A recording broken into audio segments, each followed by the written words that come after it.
Looking out, looking out, looking out the window. I just wanna go outside, side, side, side. Staring at the window. I'm about to lose my mind, mind, mind, mind. Feels like oh, oh, oh, oh,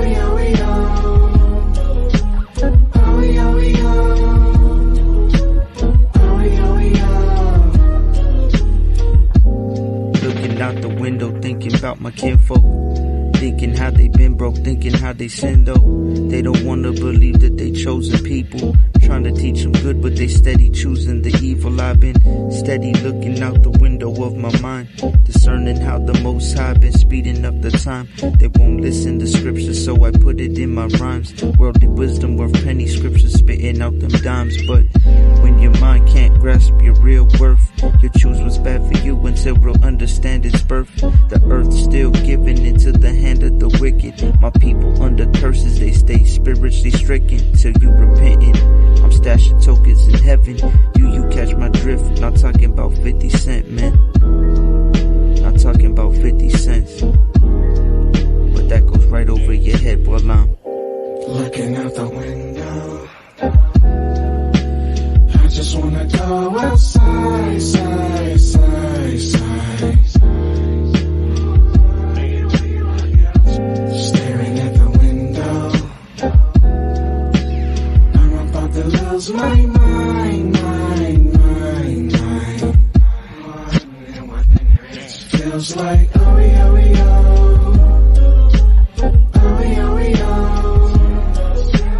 oh, oh, They say that eyes are windows into the soul. A soul locked in the body, my eyes are window holes. But not one thing I see is something that can make me whole. It's all about the spirit, the hardest thing to control. But now I learned to check mine through the word. I learned that I was evil cause my spirit was disturbed. Wicked like cancer, through them spirits were transferred. Hang with piece of shit and you start smelling like a turd. That's something that most of you people do not get. The ones you think you love will lead you right into that pit. Unequally yoked, but you will not admit. Are you really for Yahweh or are you really counterfeit? Said are you really for Yahweh or are you really counterfeit? Only the man inside the window can truly answer this. Whatever your answer is to the Most High, submit. To the Most High you must submit. Wow. Looking out the window. I just wanna go outside, side, side, side. Staring at the window. I'm about to lose my mind, mind, mind, mind. Feels like oh, oh, oh, oh, oh,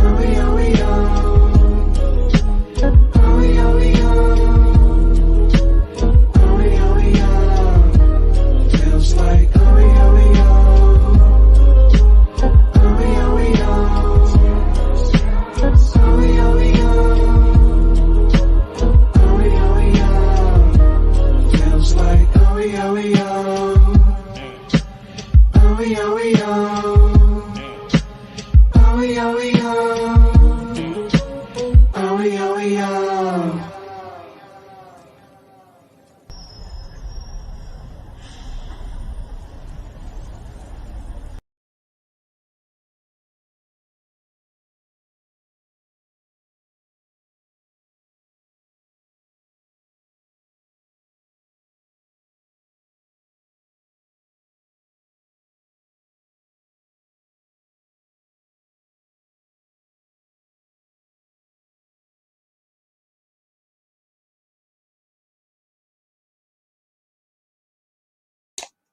Shalom, shalom, Yasharallah, Shabbat shalom to those of you who are observing the Sabbath today.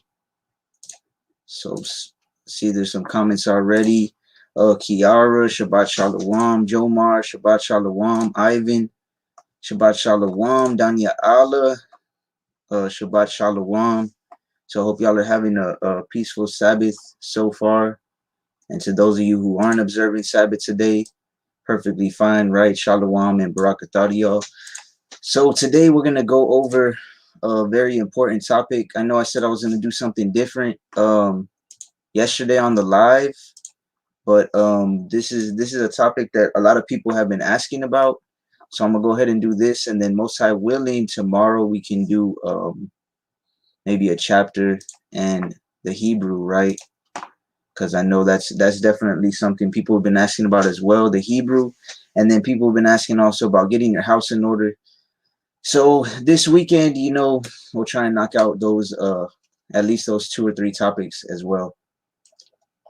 So when it comes to praying, let me start by asking, says, let's see, there's 9 people in here right now. How often do y'all pray? And be honest, because the Most High knows if you're lying, right? How often do y'all try and pray? How often, right? Because praying is very, very important. And it's, if you think about it, it's 100% essential or needed to be able to please the Most High, right? And to get through these hard times that are coming, and to get through life in general, right? And to make it to the kingdom. If our Messiah spent a lot of his time praying, then how much more do you think we need it as well, right? Salakia. So how often do y'all pray? Well, y'all are deciding if you're going to answer truthfully or not. Let me pull up a couple verses. We get Luke, the 3rd chapter, Luke 3:21. Let's just get a couple real quick, a couple of references where Yahushua was praying, right?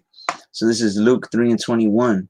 Now when all the people were baptized, it came to pass that Yahushua also being baptized and praying, the heaven was opened, right? So as we know, we've gone over many times that Yahushua was baptized, right?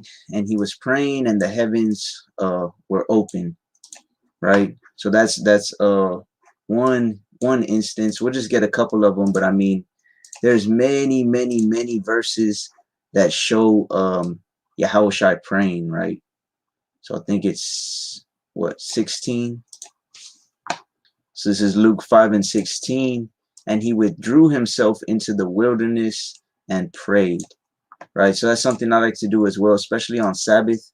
Try and go out into nature and just be at one, away from all the distractions, and be away from all the things that kind of disconnect you from the Most High, and be in nature, and you can really feel that connection with the Most High, right? So I'll just get one more.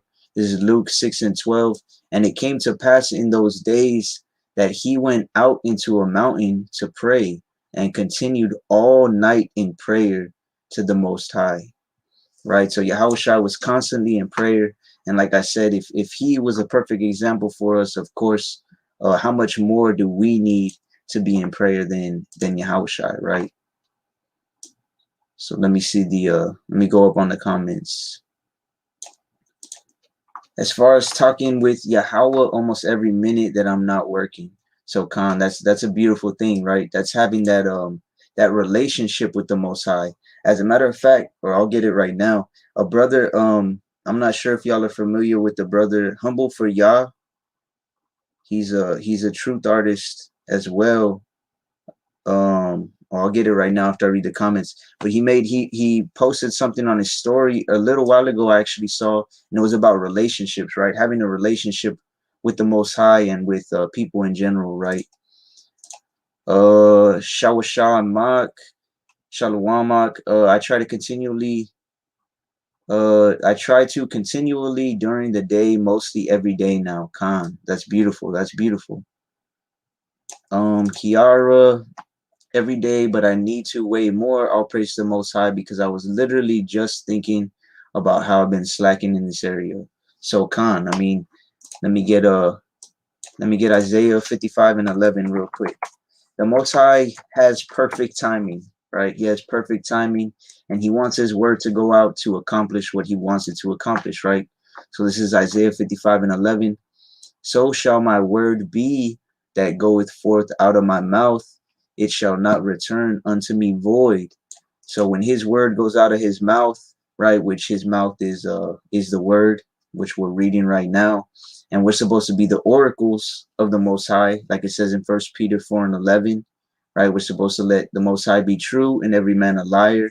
So we're supposed to come with as it's written, which is Romans 3:4, right? And when we do that, it shall not return unto me void, but it shall accomplish that which I please. It's going to accomplish whatever he wants it to do, right? It's not like I was just like, oh, let me do on prayer and let me do a lesson on prayer, and I'm going to help out this sister or this brother, and I'm going to get them to do this. No, right? It's the Most High's will, and it's going to accomplish whatever he pleases it to accomplish, right? And it shall prosper in the thing whereto I sent it. So it's going to prosper in whatever he sends it out to do, right? And like Proverbs 20:24 says, man's goings are the Most High, right? So obviously you and whoever's on here is on here for a reason, right? Jomar, walking before eating, driving to work, between customers, after eating, getting home as often as my feeble mind remembers. So Kanak, that's a beautiful thing. Beautiful thing. Same thing here. Oh, waking, Salakia says waking. So Khan, like I was telling y'all the other day, it's crazy because my mind or my heart is already programmed to the point where I wake up and my eyes may still be closed and I just start praying right away. You know what I'm saying? It's beautiful when your mind is it's already set on doing that, right? Righteous souls, Shabbat Shalom. Shabbat Shalom, Mark. So actually, yeah, let me get that story real quick. The brother Humble for Yah, I know he goes by a different name now. I think it's Anaviel or Anaviel. I'm not sure how you pronounce that. But it's talking about relationships, right? Because praying with the Most High, that's how you keep that relationship going, right? Of course, through faith, through works and all this. But any relationship without communication is going to fail, right? So it says divine relationship. I'm just going to read it real quick and then we'll get into the lesson.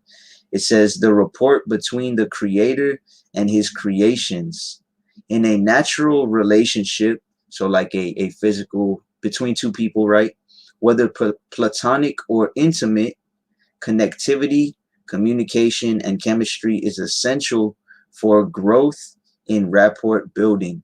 So it's saying in any relationship, whether it be in an intimate relationship or just friends, communication is essential, right? You have to have communication or it's going to be a failing relationship, right? Whether it be friends, whether it be best friends, whether it be a marriage, whether it be between children and their parents, whatever the case may be, right?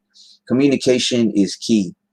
Then it says, oh, how much more does this fact apply in the spiritual, right? So it applies so much more in the spiritual realm between us and between the Most High, right? I'm going to jump down. It says, it is a duty for us to put effort into knowing him, reading, communicating with him, prayer, and connecting with him, praise, especially as the times get darker and darker, right? So we definitely have to put an effort towards communicating with him, right? And praising him through prayer, right? Especially. Then it says, let's repent of neglect and bring our hearts and efforts to the Almighty again, right? So when you're neglecting to pray against the Most High, neglecting to pray to the Most High, it's a very dangerous thing, and it can become a very, very slippery slope, right? So how often are we supposed to pray then? How often do y'all think we should communicate with the Most High? What do y'all think? How often should we communicate with him? I'm going to bring up a couple verses, but let me just ask that first. How often do y'all think we're supposed to be praying, right? Y'all said how often you pray. How often should we pray then? And if y'all got a scripture, go ahead and bring it up. I already know someone's going to pull 1 Thessalonians, the 5th chapter, right? But how often should we pray? And Salak, if my comments may be coming in a little bit late, if my connection is slow, right? But I'm gonna start with that. First Thessalonians 5:17, right? First Thessalonians 5:17.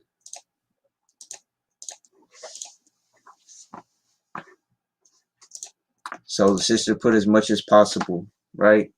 As much as possible. So if you think about it, if you say as much as possible, right? Anything is possible, then you could be praying all the time, right? All the time. So this is one of the shortest verses in the whole Bible. I believe the only shorter verse is Yahushua wept, or it says Jesus wept, right? So First Thessalonians 5:17. Pray without ceasing, right? Pray without ceasing. Just like the sister said, as much as possible, right? As much as possible. You're supposed to continue in prayer as much as possible. Let's go to Acts, the 6th chapter. Acts 6:4. Acts 6:4. But we will give ourselves continually to prayer and to the ministry of the word. Right? So continually means you're just going to continue in it and continue in it and continue in it, right? You're going to continue to pray as much as possible, right? And to the ministry of the word, right? So ministry, or a minister, actually by definition means that you're a servant, right? So you're serving the word, whether it be, making posts about the word, whether it be doing lives about the word, whether it be going out and preaching the word, whether it be like me and the brother Daniel Allah were just on a call earlier with some brothers from the Church of Yahweh Basham Yahushai, right? We just finished that up maybe like an hour ago, or I got off there about an hour ago, and they were still ministering the word, and now we're doing this, ministering the word, right? Same thing with prayer. Supposed to be in prayer and be in the word as much as possible. As much as, like, if you think about it, how many hours do normal people spend on their phones, right? Especially people that don't work, right? Whether it be like the younger generation that doesn't work, they're too young to work, or whether it be just people that don't have jobs. Some people spend hours and hours and hours on their phone a day. You should be able to give at least an hour, a couple hours of praying to the Most High, right? So another time to pray, the brother Jomar kind of mentioned it. What is it? I believe it's Deuteronomy the 8th chapter. Deuteronomy 8:10, right? So I remember when the brother Jomar came down to get baptized, right? When the brother Jomar came down to get baptized, and I asked him, we went out to eat, and I asked him, hey, so when do you pray? Like, do you pray like when you're eating and stuff? And he was like, I try to before and after, right? And I was like, all right, that's a good answer, right? But so this is in the law, right? Deuteronomy 8:10. When thou hast eaten and art full, then thou shalt bless Yahweh thy God for the good land which he hath given thee. Right? So when you've eaten and are full, then you're gonna bless the Most High, and you're gonna pray to him, right? For the good land which he hath given thee. So it's not just talking about eating, right? It also can mean, like, let's say, for example, we get that land, we get to sow seed, and we get to reap a bunch of plants and all these other things, and now we're full of all that stuff that we have, right? We would definitely bless the Most High for that. But also physically, when you eat and you're full, and then you thank the Most High, like, you don't know how many empty stomachs people have right now, right? There was a thing on the news not too long ago talking about, well, I live in South Texas, and they were talking about this area that 1 in 4 or 1 in 5 children, like school age children, 18 or 4 to 18, that 1 in 4 or 5 of them go hungry, right? So it is a blessing to even be able to have meals, right? That's something that people definitely take for granted, right? Another one that I like, Psalm 119. Psalm 119, if y'all have never read it, the longest psalm, right? Let me see. Verse 62, another time to pray. At midnight I will rise to give thanks unto thee because of thy righteous judgments, right? So one of my daughters used to have problems, not problems with sleeping, but she would just wake up in the night a lot. And I'll tell her, hey, well, just start praying, right? Give thanks to the Most High, right? That you're even alive. And that's something that I made a habit of doing as well. If I wake up in the middle of the night or whatever time it may be, at midnight, right? I don't know what time it is where y'all are at, but it's 12:21 right now where I'm at. And we're giving thanks to the Most High right now, right? All praise, honor, and glory to the Most High, right? So another good one. And I see what you commented right there, Jomar. Proverbs 28:9. Let me pull one more verse and then we'll get into that, right? We'll get into that topic. Let's go to Luke 18. Luke 18. Luke 18. Salakia. Let me see.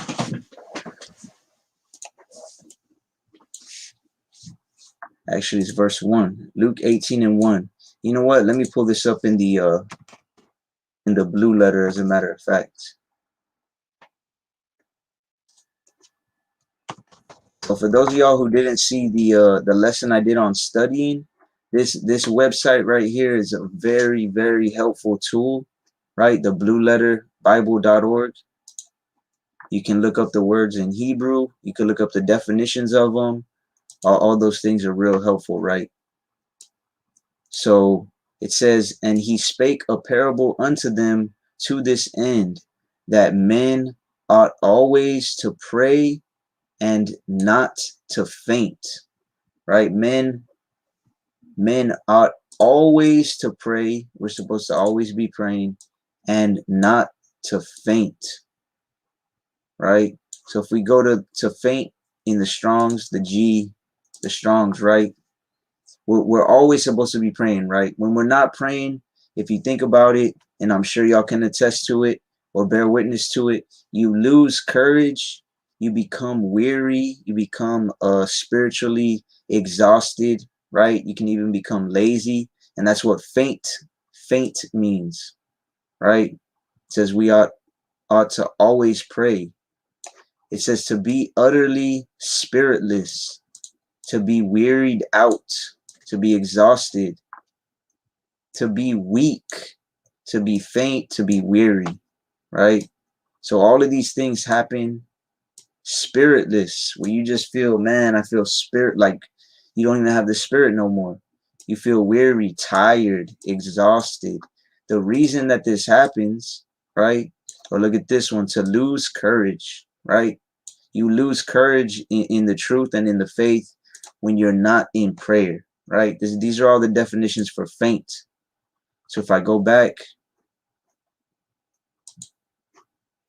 and he spake a parable unto them to this end, that men ought always to pray and not to faint. If you're not in prayer with the Most High, you're going to be faint, right? You're going to be weary. You're going to lose courage. You're not going to be as strong in this thing, right? So let me pull up the comment real quick. The brother Jomar said, I know you might touch on Proverbs 28:9, but that's one of my favorite on prayer. It motivates me, right? So that should motivate anybody, because it says if you turn your ear away from hearing the law, your prayer is going to be an abomination, right? Let's get that real quick, actually. So we can go over that next, right?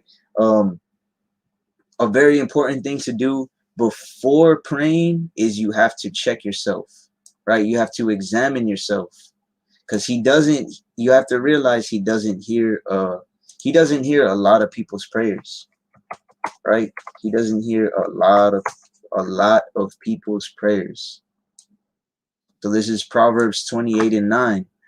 He that turneth away his ear from hearing the law, even his prayer shall be abomination, right? So abomination is something that is hated, or that is seen as filthy from the Most High, right? So you have to understand, when you, for example, if you read a law, which we know the law is the first 5 books, the Torah, right? When you read a law and you don't want to hear that, right? Spiritually, you don't want to hear that. You're like, nah, I'm still going to keep doing this. I'm still going to keep breaking Sabbath. I'm still going to keep disrespecting my parents. I'm still going to keep stealing. I'm still going to keep whatever the case may be, right? When you turn away from doing those laws, the Most High doesn't want to hear your prayers, right? Or on the other hand, when he sends somebody, right? Because like we just read Isaiah, what was it? Isaiah 55:11. When he sends his word out through people and you don't want to hear that, then you're also turning your ear away from the law as well, right? And you may think that it's like it's you not liking what people say, but it's actually you showing that you don't like what the Most High has to say, right? You don't like what he's bringing to you, right? So this is First Thessalonians, the 4th chapter. I'm going to read 7 and 8. It says, for Yahweh hath not called us unto uncleanness, but unto holiness, right? Uncleanness is those abominations, committing those sins, right?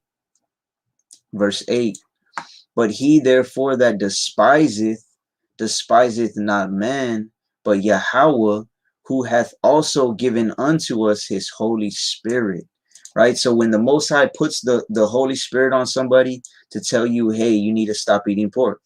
Hey, you need to keep the Sabbath. Hey, you need to wear fringes, whatever the case may be, right? If you don't want to hear that, if you want to turn your ear away from hearing that, he therefore that despiseth not man. It's not really the person that you're despising, right? You're not turning your ear away from hearing me if I tell you you have to keep this law. You're actually despising the Most High, right? You're showing that you despise the Most High, which is why he doesn't want to hear your prayer if you're turning away your ear from hearing the law, right? Your prayer is going to be an abomination, right? Your prayer is going to be an abomination if you don't want to hear his word. And it's like the example I've given many times. It's like if, say, my son Noah, or say one of my daughters comes to me and they ask me for something, right? But I told them, you need to do these chores. You need to stop cussing, even though they don't, right? Just giving an example. You need to stop doing whatever, right? And they don't listen to me. They don't listen to none of the stuff that I'm telling them to do. Or they listen to half of it. Or they're like, you know what, I'm not going to do these couple of things, right? When they come to me and ask me for something, and then they say, we go to the store or something, and then they say, hey, can you get me this? Or, hey, can you help me out with this? Of course, I'm not going to want to hear that, right? Because they turn their ear away from hearing me, right? So it's the same thing with the Most High. It's the same thing with the Father. So before we pray, we definitely have to check ourselves and see, like, hey, is there some law that I've been turning my ear away from? Is there some law I've been putting off and not wanting to do, right? Because it's like, let me go to First Peter 3. First Peter 3:12. It says that he hears the righteous, right? First Peter 3:12. For the eyes of Yahweh are over the righteous, and his ears are open unto their prayers, right? Those that are striving to live righteously, his ears are open unto their prayers. But the face of Yahweh is against them that do evil, right? So if you're striving to live righteously, right, then he's going to hear your prayers. But if you're doing evil, then he's going to turn his face away from you, right? He's not even gonna hear that, right? It's like if you're talking to me and I turn my face away from you, what does that show? That shows that I'm not even trying to hear what you're trying to say, right? He is far from the wicked, it says in Proverbs. Let's go to Proverbs 15. Proverbs 15 and 29. Proverbs 15 and 29. Yahweh is far from the wicked, but he heareth the prayer of the righteous. Right? He's far away from all these wicked people. He doesn't want nothing to do with people that are trying to live wickedly, right? So now some people say, because I've brought out this verse particularly before, and then people will say they'll try and bring up Romans 3 and 10, right? There's nobody righteous though, right? Because it says Yahweh is far from the wicked, but he heareth the prayer of the righteous, right? So Romans 3 and 10 says, as it is written in Psalms, it's quoting from Psalms, right? There's two verses that actually say this in Psalms, or two that I know of. There is none righteous, no, not one, right? There's none righteous. So you have to understand that there's nobody righteous that lived out. It's like I believe me and the brother Jomar were talking about a while back. Me and probably, or not even probably, me and everybody who's on here. Let me see. It says there's 13 people on here, right? Me and everybody who's been on here, we didn't even know we were Israelites until recently. Whether it be a few weeks, a few months, whether it be years, even 10 years, 20 years, whatever the case may be. None of us were born into this, right? All of us have sinned before coming into this thing, right? So there is none righteous except for Yahushua that didn't sin, right? But that's not an excuse to say this, right? Because I've heard people say this. He heareth the prayer of the righteous, and then they'll be like, okay, but there's none righteous, right? But you have to understand, being righteous is just being righteous is following the Most High's laws and his word to the best of your ability. That's basically what it is. First John, the 3rd chapter, kind of talks about it too, right? And I don't want to get too off topic. Let me just read a couple verses here. So 1 John 3 and 4. Whosoever committeth sin transgresseth also the law, for sin is the transgression of the law. Right? So we know that sinning is breaking the laws. Right? Let me jump down to verse 7, I believe. So little children, let no man deceive you. He that doeth righteousness is righteous, even as he is righteous. So it's talking about sinning in the law, right? And it's talking about keeping the law. And when you're doing righteousness by following the law, then that is counted for righteousness, even as he is righteous. Who is he? It's talking about Yahushai, right? So when you're trying and striving your best to keep the laws, that is living righteously, right? Now, of course, 1 John, the 1st chapter, I believe it's 1 through 8. It says, if we say we have no sin, we lie, right? Every one of us has sinned, right? But the point is that we are supposed to be living righteously to the best of our ability, and he will hear the prayer of the righteous, right? Those that are striving to follow his laws and his word in general are going to be heard, right? His ears are open unto their prayers. The eyes of Yahweh are over the righteous, and his ears are open unto their prayers, right? So let's go to John 9 and 31. John 9 and 31. Staying along with this topic, right? Who is the Most High hearing, and who is he not hearing? Now we know that the Most High heareth not sinners, but if any man be a worshipper of the Most High, and doeth his will, him he heareth, right? So another real common thing that especially Another real common thing that especially sinners, so like Christians, which sinners, like to bring up, right, is they say, if you show them this verse, we know the Most High here is not sinners. What are they gonna say? They're gonna say, well, we're all sinners, right? And it's like the example I've given many times before. If you have a NBA team, I don't know how many games they play now, but back when I used to live in San Antonio, I was real big on the Spurs, and they would play like I think 81 or 82 games. So if they won 80 games out of 81, they would be considered winners, right? They only won 1, 2, 3 out of those 81 games, they would not be considered winners. So it's the same thing with sinners, right? Let's say you're trying to follow the law. Let's say the brother Danya Allah, right? He's like, man, I just followed this law. Okay, I just kept Sabbath. Man, I could have stole right there. I didn't do it. I have the opportunity to eat bacon. No, I didn't do it. And I could go do this stupid thing over here that's against the Most High. Didn't do it.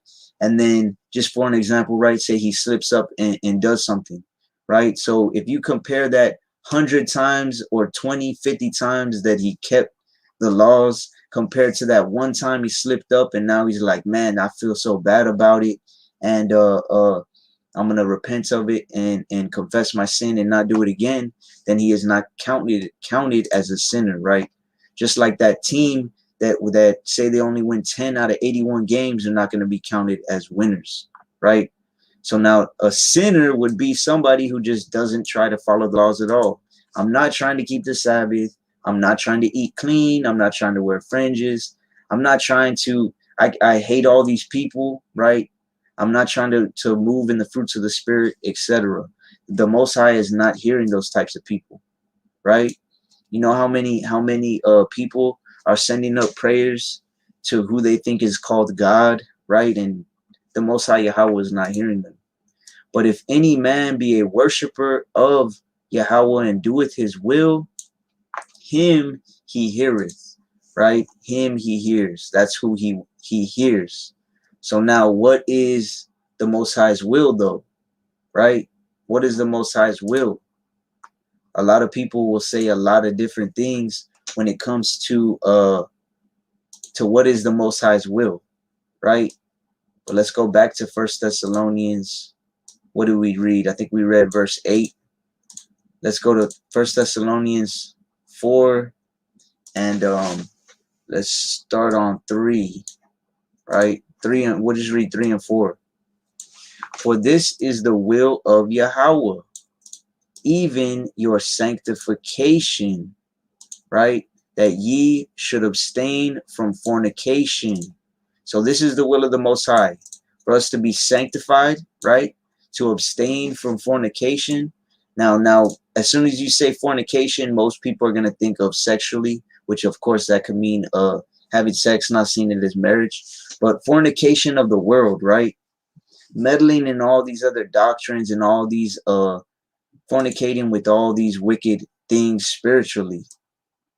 That every one of you should know how to possess his vessel in sanctification and honor, right? Sanctification. So 2 times in this verse, it's saying, for this is the will of Yahweh, and it says sanctification 2 times, right? Let's go back to the blue letter real quick so we can see what sanctification means, because this is very important. This is the will of the Most High for us, right? Sanctification. The will of the Most High is for his chosen, for his people, is that we be sanctified. So what does sanctified mean? Because this is something we have to be striving for. We have to strive to be sanctified in order for him to even hear our prayers, right? So sanctification, G38. Let's see what it means. Purification.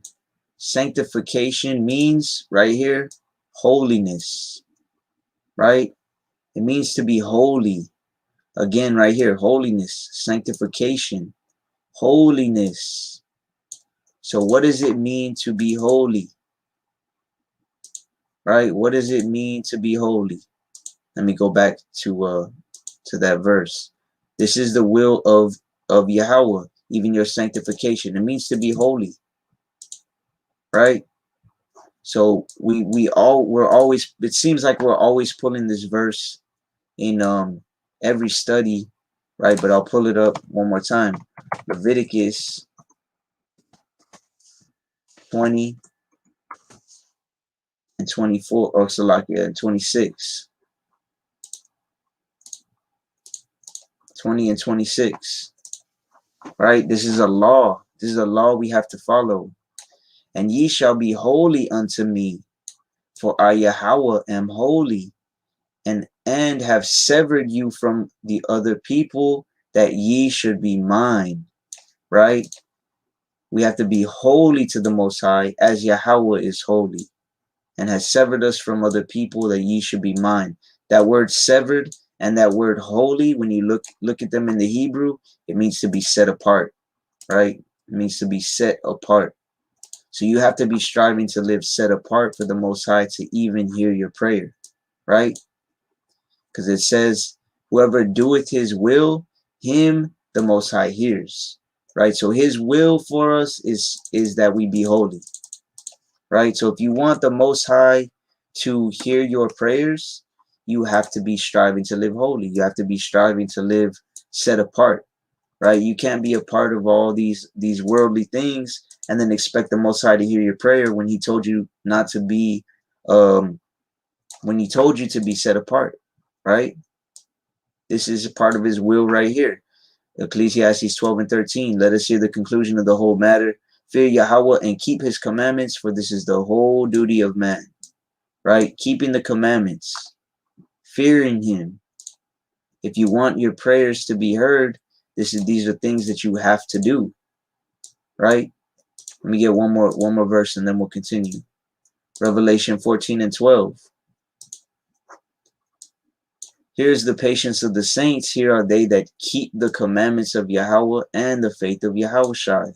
Right? This is all part of the will of the Most High. Keeping his commandments, keeping the faith, right? Being set apart, right? Fearing the Most High. If you don't fear the Most High, you're not going to keep his commandments in the first place, right? That's why Psalm 1 and 11 says that the fear of Yahweh is the beginning of understanding, right? It's the beginning.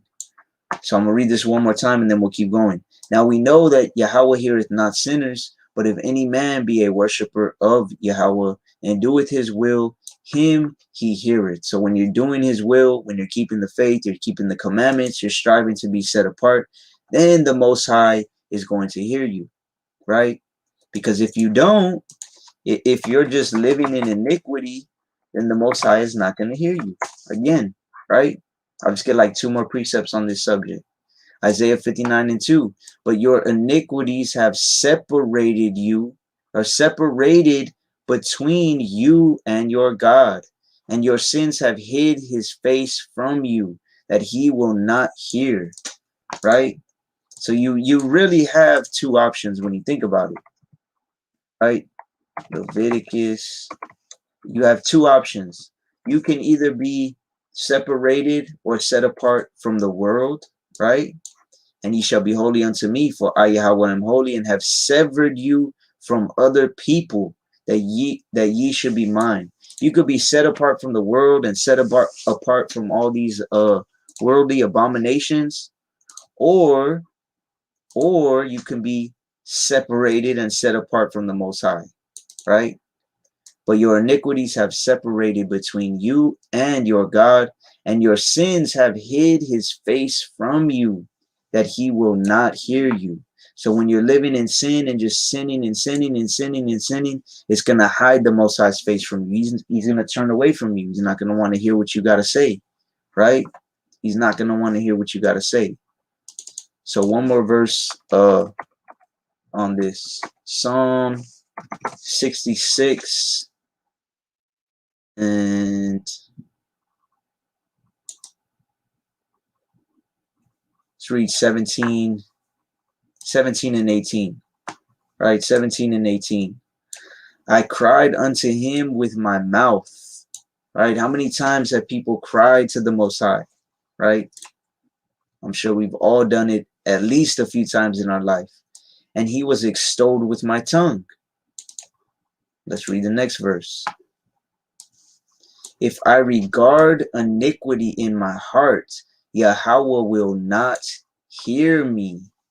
Right? If you regard iniquity in your heart, again, what is your heart? It's your mind, right? Your heart is your mind. Like we read that the whole lesson we did on getting your mind right, right? If you regard iniquity in your heart, then the Most High is not going to hear you. Let's go to the blue letter real quick, just so we can get that regard. Psalm 66 and 18. If you're regarding iniquity in your heart, in your mind all the time, the Most High is not going to want to hear your prayers again.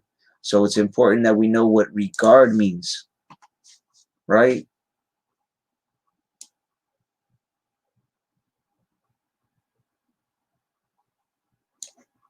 If you see, if you look at, if you perceive, if you're considering, right? Let's go down to the usages. Right? If you're always seeing, you always have wicked things in your mind, right? Always. If you're advising yourself with wickedness, right? If you're beholding, if you're approving, right? If you're taking heed to, okay, if you're perceiving and it's present, you always have this wickedness in your mind, right? And go back to the verse. Then the Most High is not gonna hear you, right? He's not gonna hear your prayer.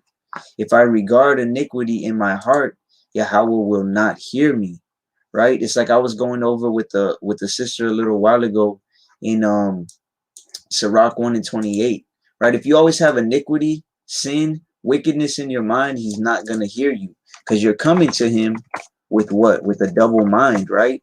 You can't be praying for something, but then you still have these wicked things in your head that you want to do and things of that nature, right? Sirach 1:28. Distrust not the fear of Yahweh when thou art poor, and come not unto him with a double heart. Right? You can't be praying for these things and praying to the holy God of Israel, but then you still have all these wicked thoughts in your head. You still want to do these wicked deeds, right? But you still have all these other iniquities in your heart, right? You're coming to him with a double mind, right? We go to James, the first chapter real quick. James, the first chapter. A double-minded man is unstable in all his ways, right? You can't come to the Most High with a double mind, right? So, but I'll kind of digress on that. So let me ask y'all a question. What are some things that y'all pray for, or that you think we should be praying for consistently, right? That we should be praying for, according to the scriptures, of course, right? Either things you pray for or things we should be praying for, right? Let me go to let me pull up one verse real quick. It's Psalm 143.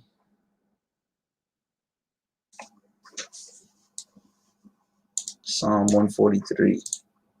So I'm gonna read this real quick and then I'll check out the comments. Psalm 143 and 1, a Psalm of David, right? So this is one of David's prayers to the Most High. Hear my prayer, O Yahweh. Give ear to my supplications. In thy faithfulness answer me, and in thy righteousness. Right? So imagine starting your prayer, which I've done multiple times. Just starting your prayer by, please Yahweh, hear my prayer. Right? Please Yahweh, hear my prayer. Most of us will just start, you know what, thank you for this, or please forgive me for blah. You know what I mean? David was saying, hear my prayer, O Yahweh. Give ear to my supplications. Give ear to the things that I'm asking you for. And he said, in thy faithfulness answer me, and in thy righteousness. Right? That's a beautiful way to start your prayer as well sometimes. Let me go to the comments real quick. So a stable mind and mercy, right? A stable mind is one of the most beautiful things to pray for, right? That's something that I pray for all the time as well, because like Isaiah 33:6, as a matter of fact, I'm gonna pull it up real quick. A stable mind is something we definitely should be praying for, right? And wisdom and knowledge shall be the stability of thy times and strength of salvation, right? Having, it's not talking about financial stability or nothing like that, right? Wisdom and knowledge from the Most High is going to keep your mind stable, right? Which is another reason why we have to get our minds right with wisdom and with knowledge, which is something we went over in that study on getting your mind right. Right? As a man thinketh, so is he. Stability, mental stability. Without mental stability, you're not going to be able to get through the times that are coming. Definitely not. Like, think about it this way. There's people that are losing their minds right now, even Israelites that are in the truth, losing their minds right now, just going crazy, right? People call them bug outs, right? I don't like to use that term, but people that are just getting bugged out of their mind, falling into crazy doctrines, falling out of the truth, getting scared of the things that are happening, right? So stability of your mind, definitely an important thing. And then mercy, of course, right? We always have to pray for mercy, which we'll get into in a minute. Grace, of course, right? We have to use this grace period to the best of our abilities, right? And that's another thing that a lot of people take for granted. Like, we can't think about it this way. You cannot pray for grace and then keep on sinning. You know what I'm saying? That would be that you're just asking for punishment at that time. So I'm going to read this real quick. Romans 6:1. What shall we say then? Shall we continue in sin that grace may abound? Yahweh forbid. How shall we that are dead to sin live any longer therein? And then it goes on to talk about baptism, right? It's saying how shall we that are dead to sin through baptism, right? If you keep reading on, I'll just go to verse 3 real quick, because a lot of people like to quote those first two verses and they don't realize it's talking about baptism, right? Know ye not that so many of us as were baptized into Hamashiach Yahweh Shai were baptized into his death, right? So when going back, it says, what shall we say then? Shall we continue in sin that grace may abound? Should we just keep sinning because we have a grace period and we have grace anyways, right? Yahweh forbid. How shall we that are dead to sin live any longer therein?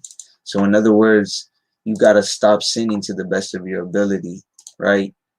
Once you especially after you get baptized, right? Let me see. Righteous souls, endurance, and a sound mind. Right? He who endureth to the end, the same shall be saved. So we have to endure unto the end, right? Brooklyn, Israel, Shalom, Shalom. I should pray for a stable mind. So that's definitely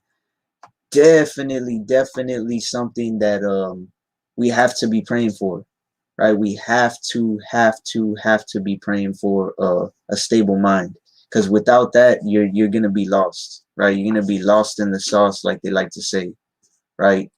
Just completely out of there.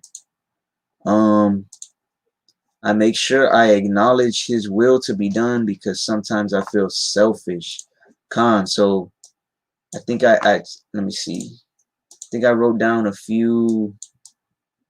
Yeah, I wrote down a few examples of prayers and stuff. And in Matthew 6, I mean, we can go to that right now real quick, because that's definitely something as well we have to be praying for. right? For his will, for the Most High's will to be done, right? So a lot of people, I don't know how many of y'all were in the Catholic Church before coming into this truth, but my whole family, both sides were Catholic, so-called Hispanic, Latinos, whatever you want to call us.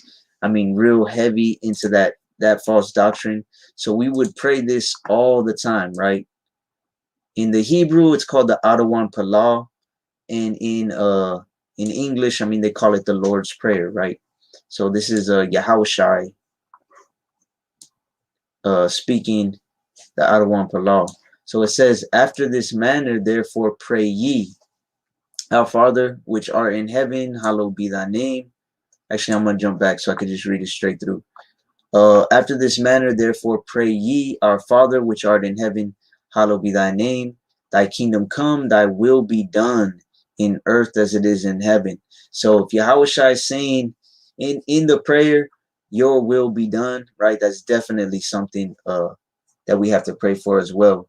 It's like when me and my rib pray at night when we pray together. Sometimes we'll pray together, sometimes we won't, depending on, you know, if she's still awake or what the case is, right? But when we pray together, I know that's something we always pray for. Like this, we ask for something or something, and then we say, if it's your will, right? Because you got to understand, sometimes we pray for things like the brother said. Salakia, let me pull it up. I make sure I acknowledge his will to be done, because sometimes I feel selfish, right? So sometimes we may be asking for something that's against his will, right? And you don't want to go against the Most High's will, because that's never going to work out for you, right? That's never going to work out when you're asking for something that goes against what he wants to be done, because we know his will is going to be done regardless of what we ask for, right?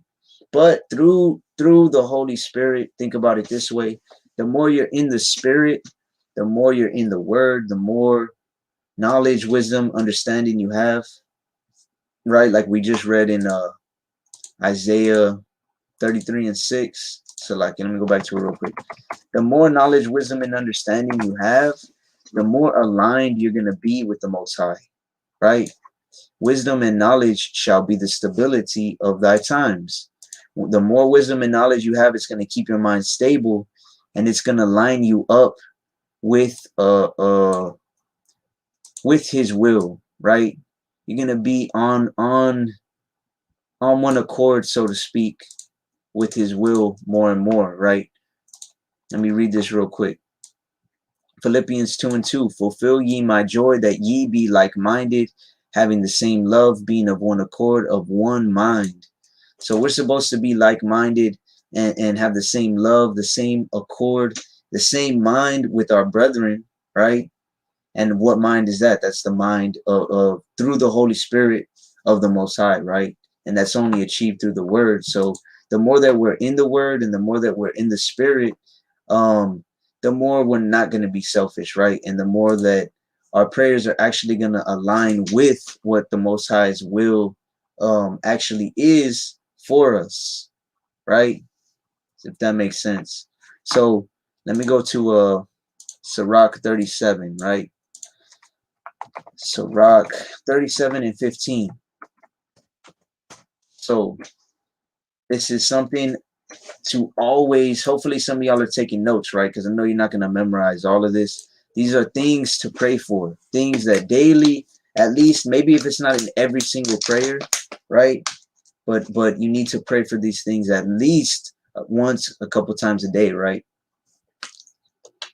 Because I know, like me personally, that I do like landscaping work. So I'll be cutting trees, or I'll be cutting grass, or doing something outside, planting stuff, digging up stuff, and I'll be praying while I'm working, right? So it's not like you're gonna have all these prayers lined up.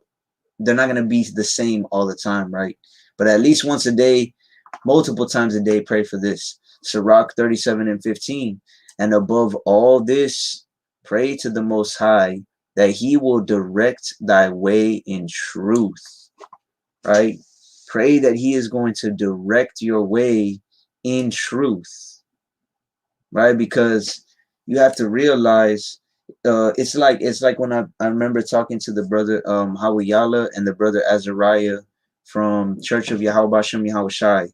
It was when I was first thinking about getting baptized, and they were saying that, yeah, you know, we came together as a camp and we started praying that the Most High would show us the truth, even though we knew it was probably going to prove some of the things wrong that we thought we knew, but we wanted the real truth, right? And they were praying for it and praying for it, and some things got revealed to them, and they ended up leaving uh, um, a major camp and things of that nature, right? When you pray that the Most High will direct you in truth, it's probably going to get you, it's going to get you uncomfortable in some ways, right? Because some of the things you thought were true aren't going to be true, right? Some of the things that you were taught and you thought were true, it's going to be a humbling experience when the Most High directs you to that truth, and in turn directs you away from what you thought was the truth, right? And I can honestly say that happened to me as well, right? Going on about 4.5 years of learning about the truth, and then thinking I had it figured out for a few years, and then to just find out that in a way, in some areas, in some senses, I came out of like Christian doctrine, thinking that was the thing, coming into, okay, I'm an Israelite, and going this way, right? And almost joining a couple camps and things of that nature, and then finding out, okay, wait, this is like jumping out of Christianity to come into another type of denomination, even though it's not right. So you always have to pray that he will direct your way in truth, whether it makes you uncomfortable or not, right? That's definitely one of the main top things that you should be praying for, right? Another thing you should be praying for that goes right hand in hand with this, let's go to Sirach 3. I believe it's 20, let me see, 28.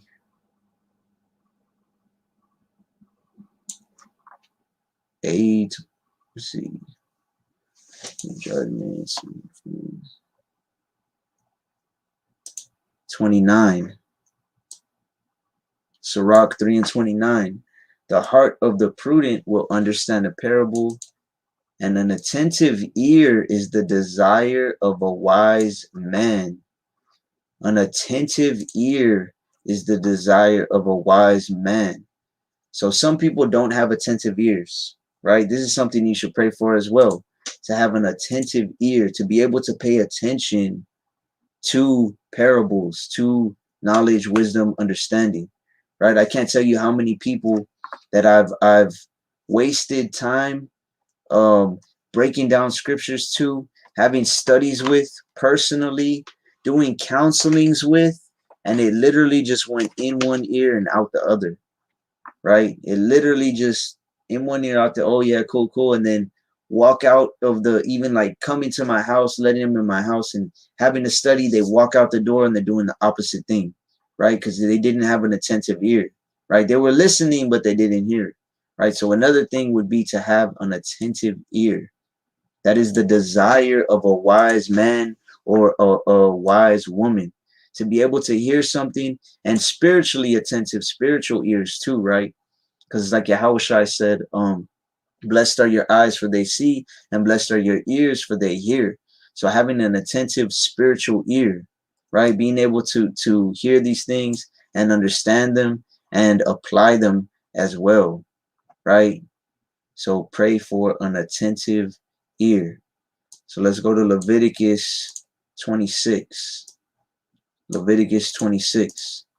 So now this is in the law. This is something we actually are commanded to pray for, right? Leviticus 26 and 40.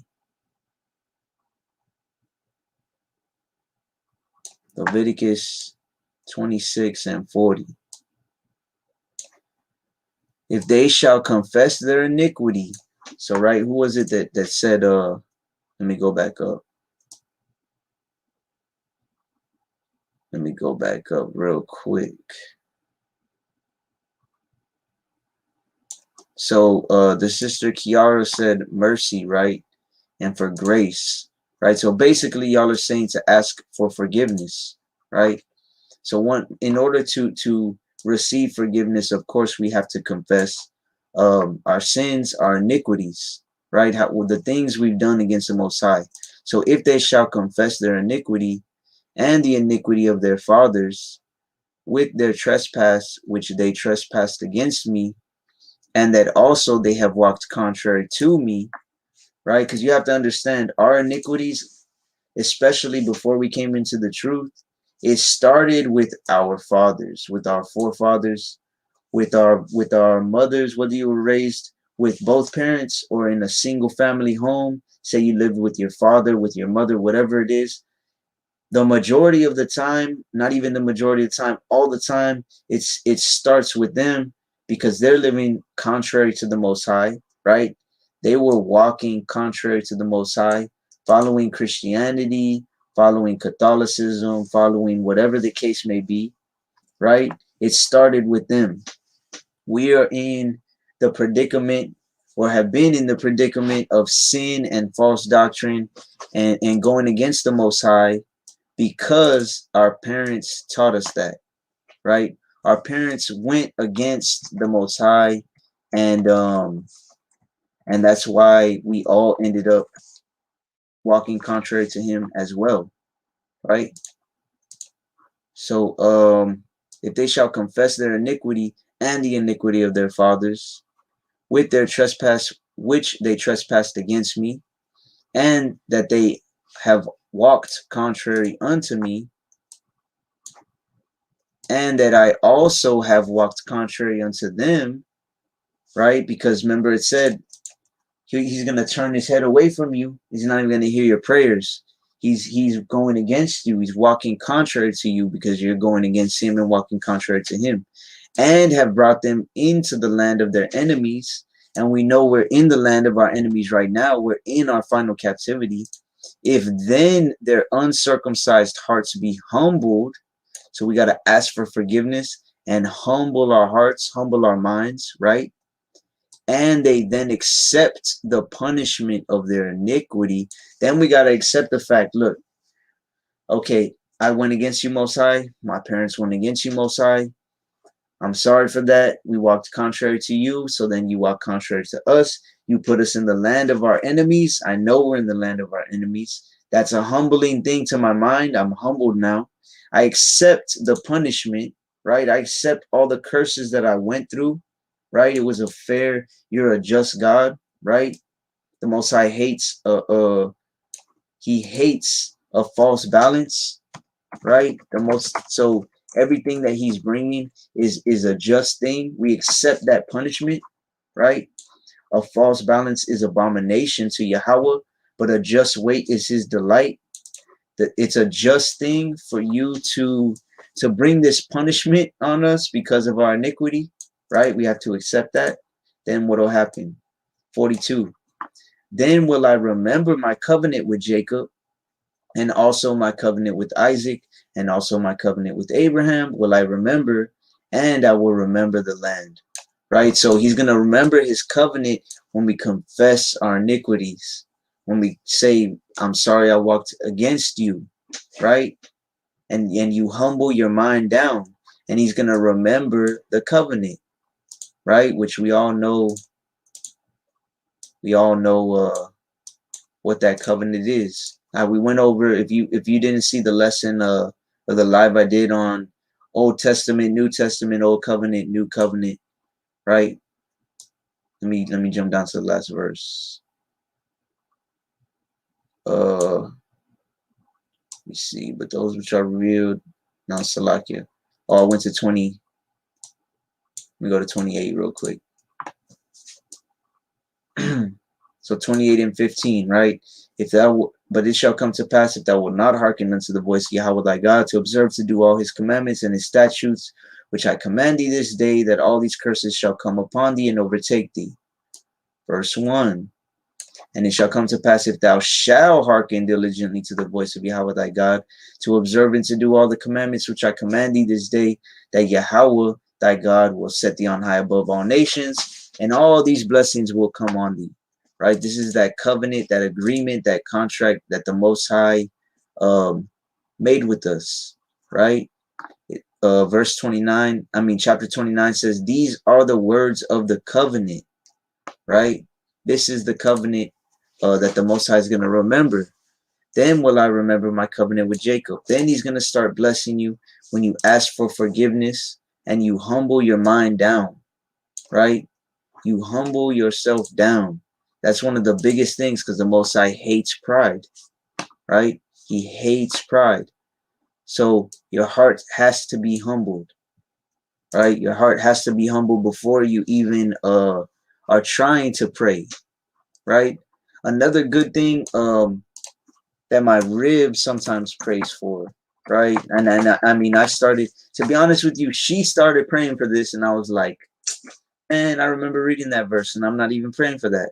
Right? Let me see. I think it's, verse 12. Psalm 19 and 12. Right? So I actually got this from my rib. I heard her, like, when we pray together sometimes, and she asked for this. So it says Psalm 19 and 12. It says, who can understand his errors? Cleanse thou me from secret faults. Right? Cleanse thou me from secret faults. So sometimes we can't even understand our errors. Right? Sometimes you're being prideful and you don't even realize you're being prideful. Right? Sometimes you're being contentious and you don't even realize that you're being contentious. Sometimes you're being disrespectful to your parents and you don't even realize you're being disrespectful to your parents. Right? Sometimes you may eat something. Right? I'm sure all of us have done this before. All of us. Sometimes you may eat something and you didn't even know it had pork in it. Right? You didn't read the ingredients and it said gelatin in it. You didn't read the ingredients and it said mono and diglycerides in it. Right? And it came from pork. And you don't even know, but guess what? That's still a sin. Right? Who can understand his errors? Cleanse thou me from secret faults, things you didn't even know that you did. Right? And I remember when the first time my rib prayed for that, we were praying together, and she said, oh, please forgive me for anything that I may have done, any sin I may have committed that I didn't even know or wasn't aware of. Right? So I was like, man, she just kind of showed me up. Right? But at the same time, it was a learning experience. Right? And now that's something that I pray for as well. Right? Another thing to pray for, let's go back to Psalm 119. Psalm 119 and 33. A lot of people, oh no, Salakia, it's 133. Psalm 119 and 133. A lot of people in these last days are being taken over by sin, right? They're getting thrown out the truth. There's people that are falling out the truth. I made a post about that a long time ago, that it said, Salakia, Khan, so the brother Daniela, sorry to get off topic, but these muffins I used to have, or I used to love, had the diglycerides in it. Khan, there's so many, bro. I used to like those protein muffins. It had like a lot of protein and carbs and stuff in it. I would eat them either before or after a workout and stuff. Diglyceride, monodiglycerides, right? All in it. And some of it actually comes from plants. If you look it up, you'll have to look into it. But some of the companies won't even tell you what it comes from.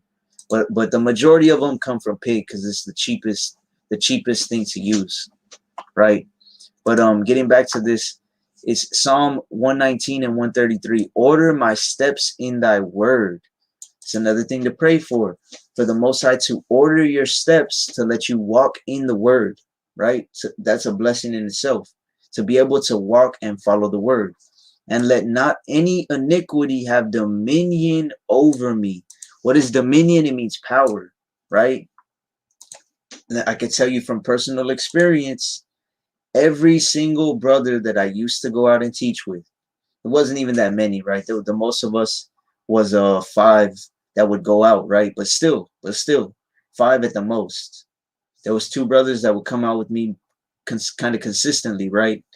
And all of these brothers, iniquity now has dominion over them. Sin has dominion over them, right? The majority of them, 3 of them, out the truth just because smoking weed, right? They couldn't give up weed. The other one just lost in the sauce again, right? Like I said.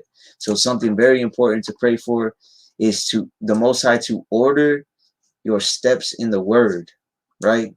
And let not any iniquity have dominion or power over you, right? Because remember, Satan has power over this world, right? So it's easy for him to pull people that are worldly or worldly minded into the truth, right?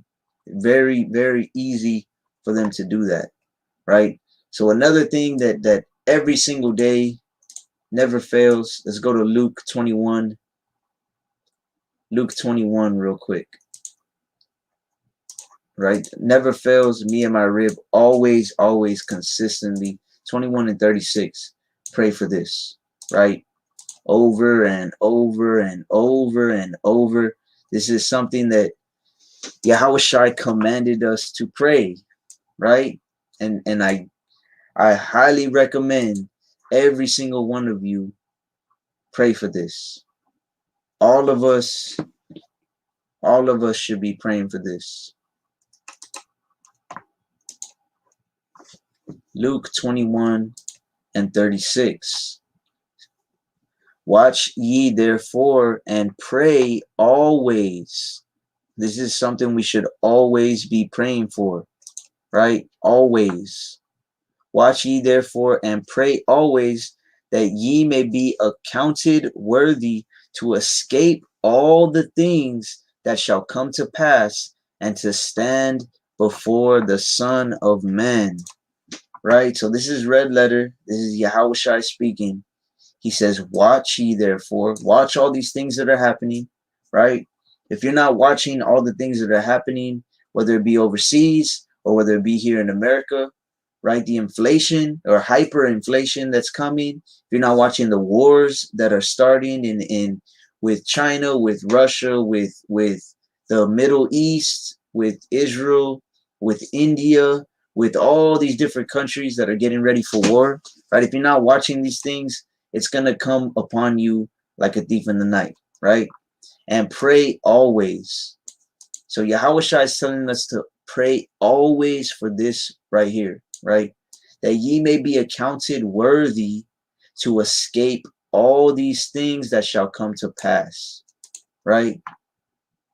All of these things that are going to come to pass.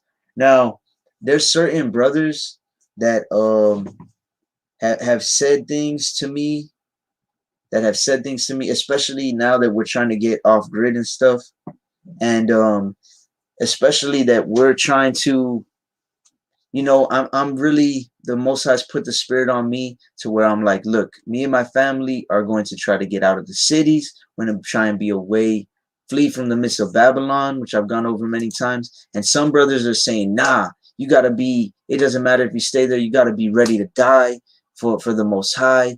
And a lot of us are going to have to be put to death for his word and this, that, and the other, right? That's fine. Some brothers have that spirit, right? I'm not saying that's completely off, that's wrong, whatever. Some brothers have that spirit. That's fine. But me and my house, right? We are praying always that we are going to be accounted worthy to escape all these things that are going to come to pass, right? If I have to be put to death for the Most High, well then fine, then so be it, right? Of course, I'm not going to go against the will of the Most High. But at the same time, I have a household of 6, right? 7 if you count my dog, right? That we are praying always that we're counted worthy to escape all these things that are going to come to pass. And we know they're going to come to pass because the Most High's word is just proving itself to come to pass every single day, right? And to stand before the Son of Man, right? There's some people that are going to escape all these things that are coming to pass. And they're going to be able to stand until Yahushua comes back. So why wouldn't you pray for that sort of thing, right? Why wouldn't you pray for that sort of thing? Let me go to the comments real quick. So Khan, crafty counsel with the whole monodiglyceride thing, right? Khan, I just found this one on your last post. So Khan, yeah, I posted it earlier, right? Same. Yeah, so I'll praise the Most High for that. I mean, that's something that we always pray for, man. Every day, consistently, all the time, you got to be praying for this. If you want it, like, think about it this way. Some brothers are saying, like, man, well, I want to die for the Most High and this, that, and the other. Some brothers have that spirit. That's fine. The spirit that the Most High has put on me and my family, my house, is that we are going to do what Yahushua says here. We are watching all these things that come to pass, right? We are praying always that we're accounted worthy to escape all these things that are going to come to pass and stand before Yahushua, right? That's a very expedient thing to pray for. And if Yahushua said to pray for it, hey man, I'm gonna pray for it always, like he says. Match that with Second Ezra's Khan. So those are my rib's favorite verses. I think she has them in her bio for her Instagram. You brothers wouldn't know because she won't let none of you brothers follow her, but so let's read that real quick. Second Ezra 16:74. Hear, O ye my beloved, saith Yahweh, behold, the days of trouble are at hand, but I will deliver you from the same. Right? My beloved, the ones that he loves, which are the ones that love him, that are keeping his word, his commandments. The days of trouble, right? Jacob's trouble, which we're already coming into right now, right? But I will deliver you from the same. Be ye not afraid, neither doubt, for Yahweh is your guide, right? The thing is, though, you got to have faith. You can't doubt, right? The Most High is going to guide you. But who is he going to guide? And the guide of them who keep my commandments and precepts, saith Yahweh God, right? So some brothers, a lot of times, you'd be surprised. A lot of times I'll mention something to a brother, and their answer to whatever I have to say is, well, what commandment am I breaking? Well, what law am I breaking? Right? And when the brother says that, 9 times out of 10, I already know that they're not in the right spirit. If you show a brother a couple precepts and it's not in the first 5 books in the Torah, and then they're like, well, I'm not breaking a law. Show me a law that I'm breaking. But I just showed you 3, 4, 5, 7 precepts, right? This says that the Most High is going to guide those people who are keeping the commandments and the precepts, right? In Jacob's trouble. So it's very expedient, very profitable for us to be following the precepts to the best of our ability, right? And if you think about it, and this is a verse that, man, let me tell you, this verse has cut into a couple brothers' spirits to the point where they get real contentious, right? Let's go to 1 Corinthians 14 and 37. 14 and 37. Right? 1 Corinthians 14:37. If any man think himself to be a prophet, you think that you're a prophet, you're prophesying, right? Or spiritual. You think you're a spiritual brother, right? Let him acknowledge that the things that I write unto you are the commandments of Yahweh. Right? So if you think that you're spiritual, if you think that you're a prophet, you can't be like, nah, Paul wrote that though. That was just Paul. That wasn't the law. That wasn't a commandment. But this says, if any man think himself to be a prophet or spiritual, let him acknowledge that the things that I write unto you are the commandments of Yahweh. Right? So one of the things, I used to be in that same type of spirit before too, where I would wear a hat and I would be preaching or spreading the word or whatever the case may be, right?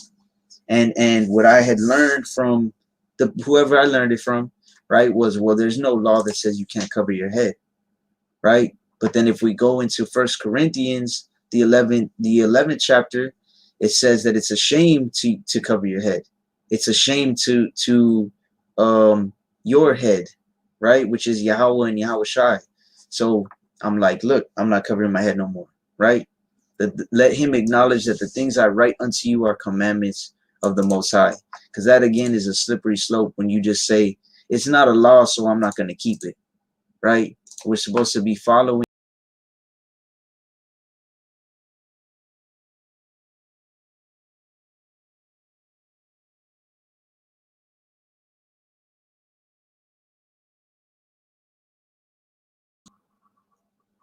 Salakia. I don't know what happened right there for a second. But yeah, we're supposed to be following the precepts to the best of our ability, right? Supposed to be following the whole word to the best of our ability, especially if we want our prayers to be heard, right? So let me go to Wisdom of Solomon 7 and 7. Wisdom of Solomon, I believe it's 7 and 7. So it's another thing we have to be praying for, right? Another thing we have to be praying for. Wherefore I prayed, and understanding was given me. I called upon Yahweh, and the spirit of wisdom came to me, right? We should be praying for understanding, praying for the spirit of wisdom, right? When you pray for wisdom, when you pray for understanding, and you're following the Most High's laws, right? And you're following his word, you're not turning away your ear from hearing the law, right? Or doing the law, then this is what's going to happen, right? He's going to give you, he's going to direct your way in truth, right? Like we already read. This could be a good precept for Sirach 37 and 15. And above all this, pray to the Most High that he will direct thy way in truth. You're not going to be able to move in truth if you don't have understanding and you don't have the spirit of wisdom, right? So wherefore I prayed, and understanding was given me. I called upon Yahweh, and the spirit of wisdom came to me, right? Came to me. So now let me ask y'all this. How do you pray? Or what are some examples of how you pray, right? Because there's different ways. Some people will try to isolate one verse and say you have to pray like this, right? Some people isolate another verse and say you have to pray like this. This is the right way to pray. This is the right way to pray. But if you go through the scriptures, right, there's actually there's actually different ways that different how would I say, prophets or wise men prayed, right? For example, Solomon prayed one way, Daniel prayed another way, right? Matter of fact, I'll just give you a couple examples of that real quick. Let's go to 1 Kings 8. 1 Kings, the 8th chapter, and the 22nd verse. 1 Kings 8 and 22. And Solomon stood before the altar of Yahweh in the presence of all the congregation of Israel, and spread forth his hands towards the heaven.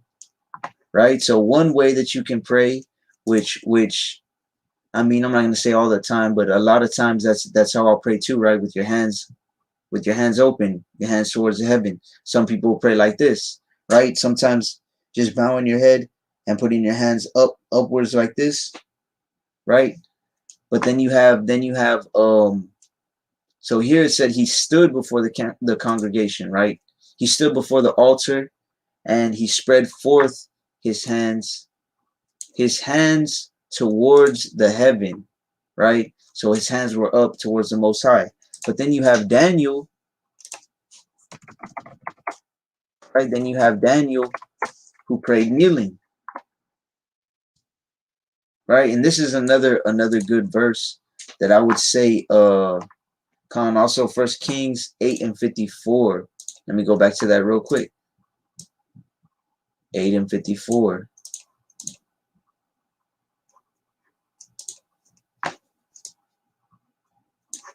And it was so that when Solomon had made an end of praying all this prayer and supplication unto Yahweh, he arose from before the altar of Yahweh, from kneeling on his knees with his hands spread up to heaven. Right? So now kneeling, standing, kneeling, hands spread to the heavens. Right? Same thing with Daniel, right? And this is one that I would really recommend to y'all. I would really recommend praying like this. Now when Daniel knew that the writing was signed, he went into his house, right? So this is when the king, what's his name, Nebuchadnezzar, had signed, saying that nobody could pray to anybody but him, right? So Daniel knew that he made this a law, right? And the whole reason they were doing it is because they wanted to have him thrown in jail, right? The princes and the rulers were trying to set him up because he had more favor than them, right? So it says, now when Daniel knew that the writing was signed, he went into his house, and his windows being open in his chamber towards Jerusalem, because he would pray towards Jerusalem, he kneeled upon his knees 3 times a day and prayed and gave thanks before his God as he did aforetime. So in other words, he had his windows open. He wasn't ashamed. He wasn't in fear. He wasn't embarrassed, right? He kneeled upon his knees 3 times a day, right? So that's something I would definitely recommend to all of you. In the morning, get up, get on your knees and pray, right? If you can, especially if you're at home all day, right? If you don't have a job, if you're not working, if you're not going to school no more, whatever the case may be, in the middle of the day, whether it be around lunchtime, whether it be in the afternoon, whether it be in the late morning, whatever, get on your knees and pray. Before you go to sleep, get on your knees and pray, right? It's a different type of I wouldn't say, well, obedience as well, but it's a different type of relationship, of praise, of worship when you're actually on your knees and praying to the Most High, right? It's a sign of humility. That's what it is. It's humbling yourself down and saying, like, look, man, he gave you another day of life. The least you can do is get down on your knees and say a prayer to him, right? And just say a prayer to him. So let me go back actually to Matthew the 6th chapter. I know we briefly went over it. This is also dealing with praying, right? This is dealing with praying. So I'm gonna start on 1. Take heed that ye do not your alms. Okay, Salaki. It actually starts with giving alms, right? Let's start on, what is it, 6. Let's start on 5. Start on 5, and then we'll go all the way down to through the Adawan Palau, or the Lord's Prayer is what they call it, right? So Matthew 6 and 5. And when thou prayest, thou shalt not be as the hypocrites are, for they love to pray standing in the synagogues and in the corners of the streets, that they may be seen of men. Verily I say unto you, they have their reward, right? I remember in the Christian church and stuff like that, and man, they would want to, the group that, I'll be honest with y'all, when I first started dating my rib, she was going to a Christian church. It was an apostolic church, and I really just started going to spend time with her and stuff, like many people do, right? They're not sincere about going to church. They sincerely want to be around someone at the church. But anyways, the group that we would study with and stuff like that, I mean, they would always want to pray, and they would, I could tell, you know what I mean? They'll pray and then just seeing if somebody's looking, you know what I mean? They want it to be seen by men, right? That's a hypocritical thing to do, right? It's a hypocritical thing to do. And it says, verily I say unto you, they have their reward. They want to be seen by men, so their reward is, okay, you could be seen by men, right? The Most High is not going to reward you anything else than that. Verse 6, but thou, when thou prayest, enter into thy closet, and when thou hast shut thy door, pray to thy Father which is in secret, and thy Father which seeth in secret shall reward thee openly, right? So now you don't have to literally enter into your closet. If you got a walk-in closet, that might be something you got to do, right? It's like I said, especially on Sabbath, but on other days as well. I like to pray in the middle, like say I'm cutting trees down in the middle of a bunch of trees, and I'll just stop and pray, right? That's my closet, right? It just means to be in secret, to be away from people, no distractions, just you and the Most High, right? I remember actually when I was going to that same church that I was talking about. It was an apostolic church, and there was a lady that was telling the story about, I think it was one of her friends or family members or something, and she said that she had like 5 or 6 kids, and she felt like she couldn't pray anywhere, so she would literally just put a blanket over her head, and that was her closet. You know what I mean? It was like just shutting everybody out, and she would pray. So it doesn't have to literally be your closet. It just means in secret, and where you're not going to be distracted by nothing, right?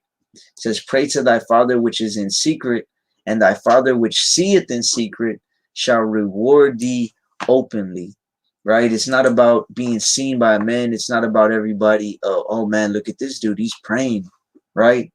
And that's another thing I could say, when in my family, at least, they would like to some of them will be like out eating or something, and then they would want to pray and just kind of think that they have that high and mighty like attitude, right? Like seeing that people are watching them, things of that nature, right? That's a no with the Most High, right?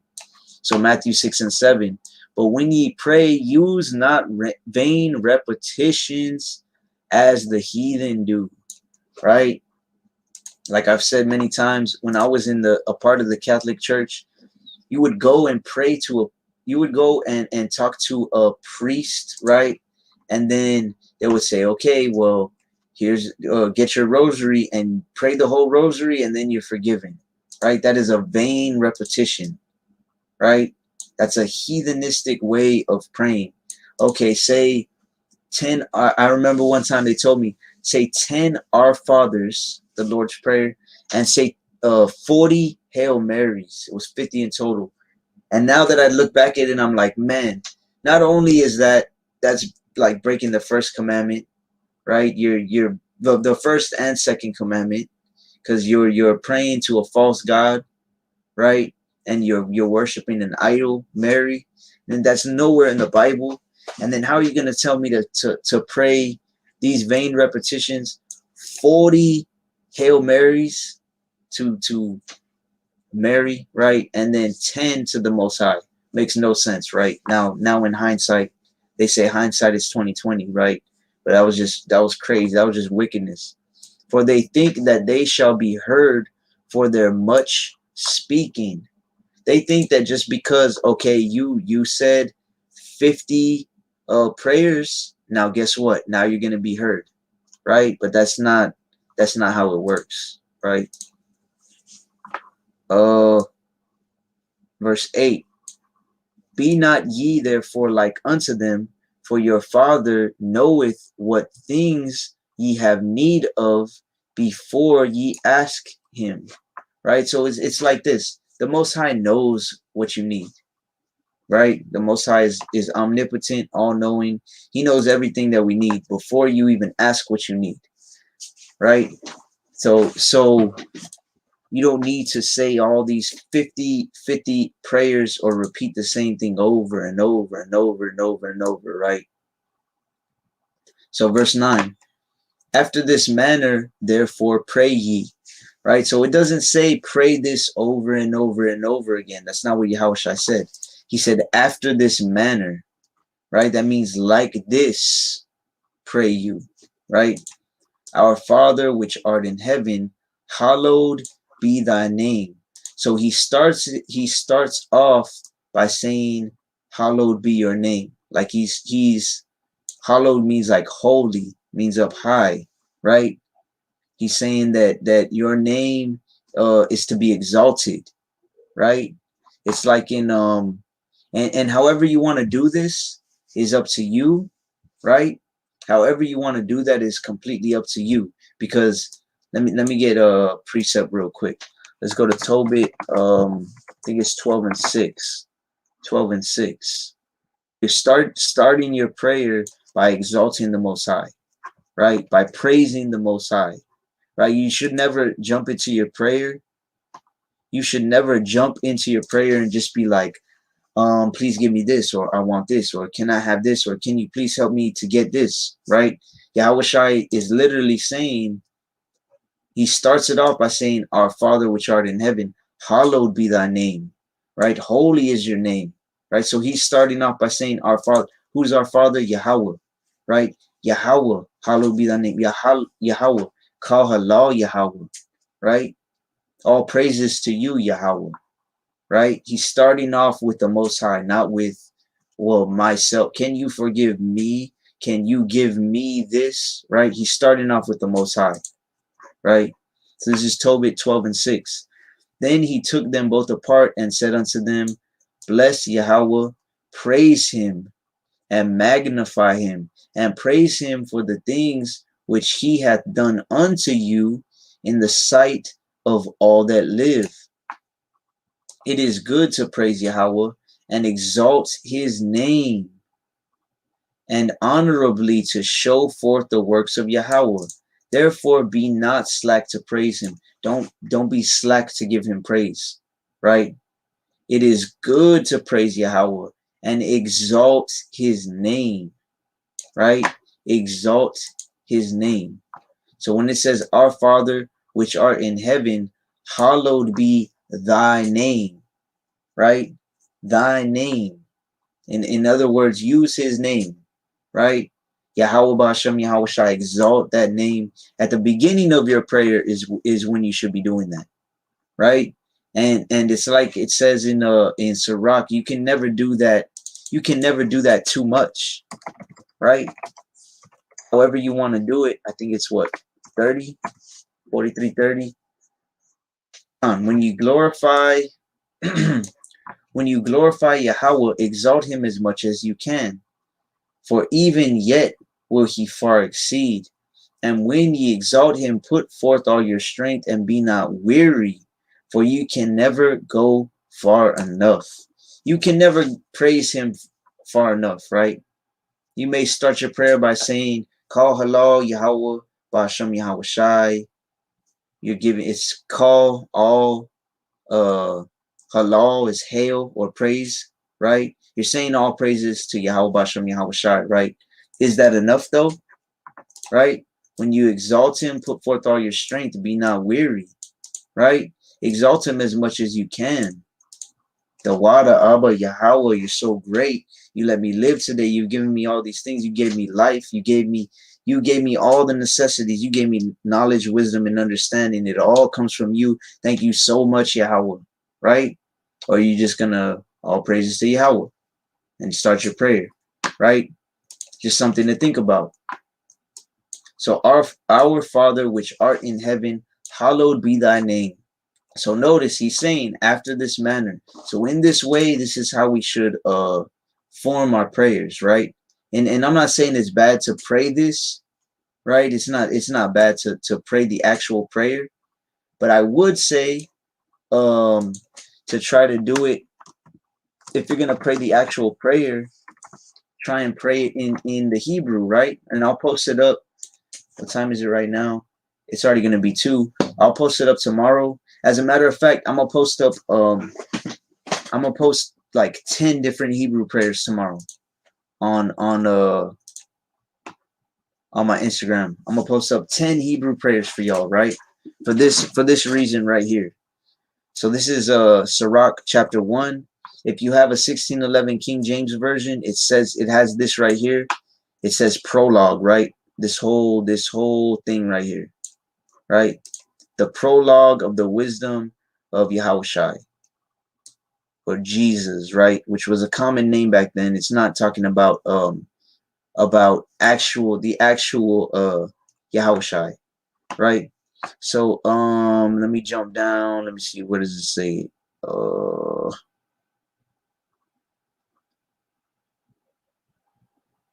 So right here it says, for the same things uttered in Hebrew and translated into another tongue have not the same force in them, right? So they don't have the same force in them. They don't have the same power. And not only these things, but the law itself and the prophets. So the first 5 books, the law, the Torah, and the prophets, and the rest of the books have no small difference when they are spoken in their own language, right? So you have to understand that Hebrew is a more powerful language, right?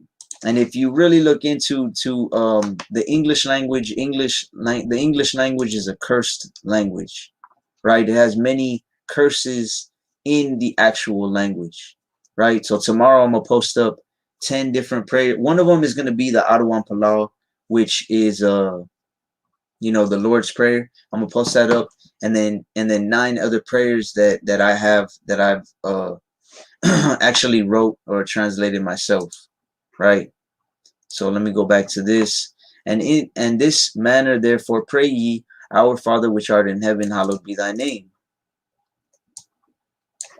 Thy kingdom come, thy will be done in earth as it is in heaven, right? So you're praying. Another thing you need to be praying for is the kingdom, right? For the kingdom to come.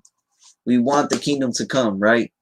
We're not happy living in this kingdom, in this wicked kingdom, right? Now in Timothy it says we're supposed to be content, right? Be godliness, being content with living godly is great gain, right? But at the same time, we want the kingdom to come. Now we do know through wisdom and through watching the signs and all the things that are happening that there's still some things that have to happen before that happens, right? Before the kingdom comes. But that is something we're supposed to be praying for. And when I pray with my son Noah all the time, he always says, and please let us make it to the kingdom, right? It's super cute. We always laugh when he says that. But it's something we have to be praying for, man. If my 3-year-old son, or just turned 4 now, son prays for that every time he prays, even when he's eating, and he'll pray out loud and he'll say, and please let us make it to the kingdom. You know what I mean? That's something we have to be praying for. And thy will be done.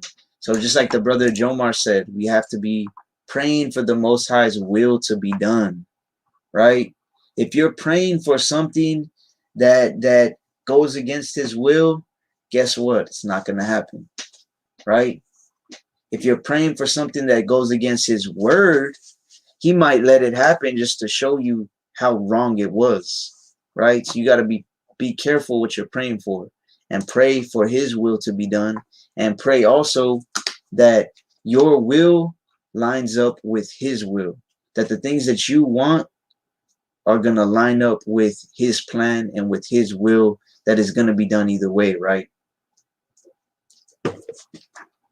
So verse 11, give us this day our daily bread, right? So yeah, like Yahushua said, a man shall not live by bread alone, right? He means physical bread, but by the word, which is the bread of life, right? So we also have to be praying for the Most High to give us that daily bread, give us that daily dosage of knowledge, wisdom, and understanding, right?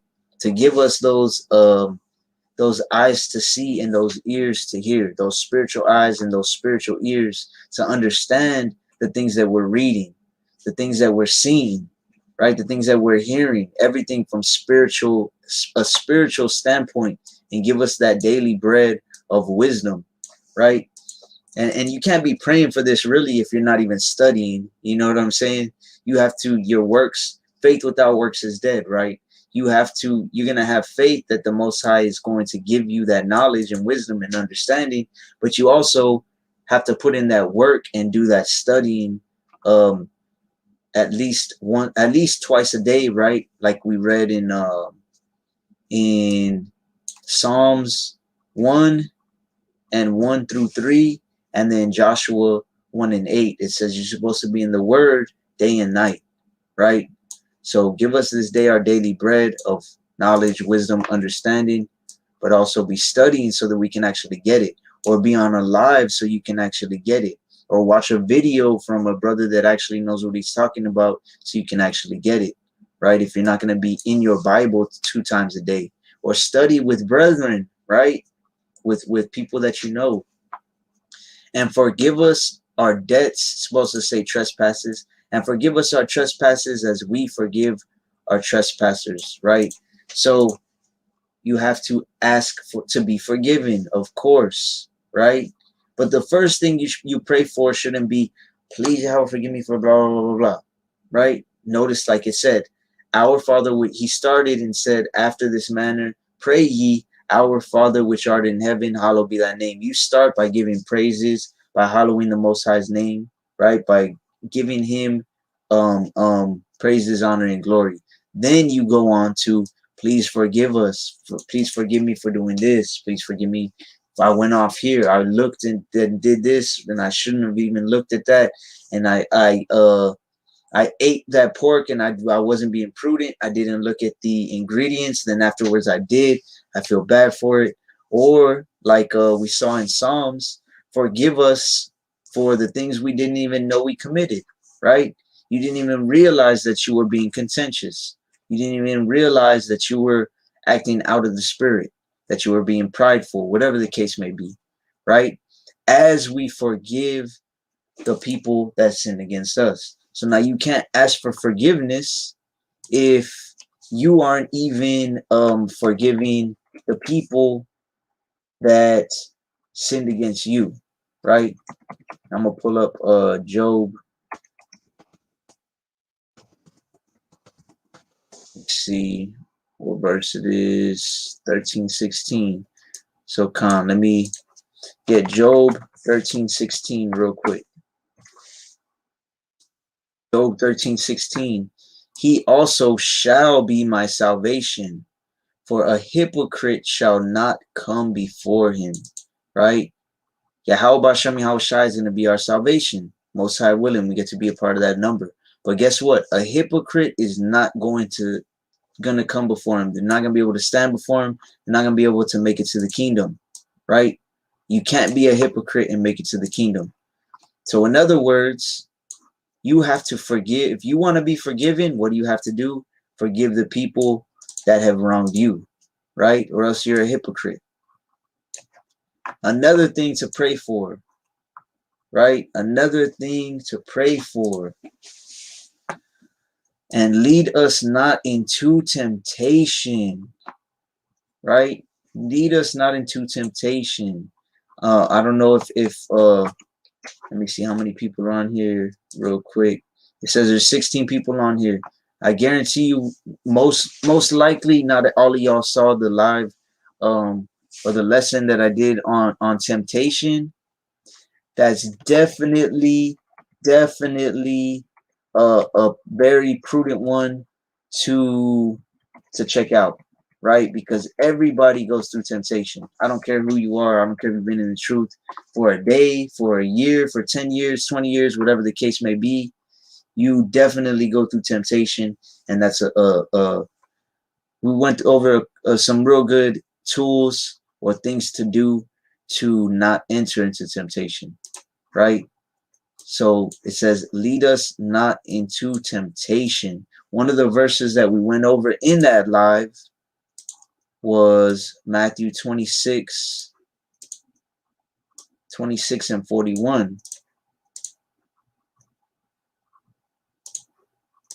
Right? Matthew 26 and 41. Watch and pray that ye enter not into temptation. So pray that you're not going to enter into temptation, but also don't just pray about it, right? Again, faith without works is dead. Don't just pray and be like, okay, I have faith. I prayed.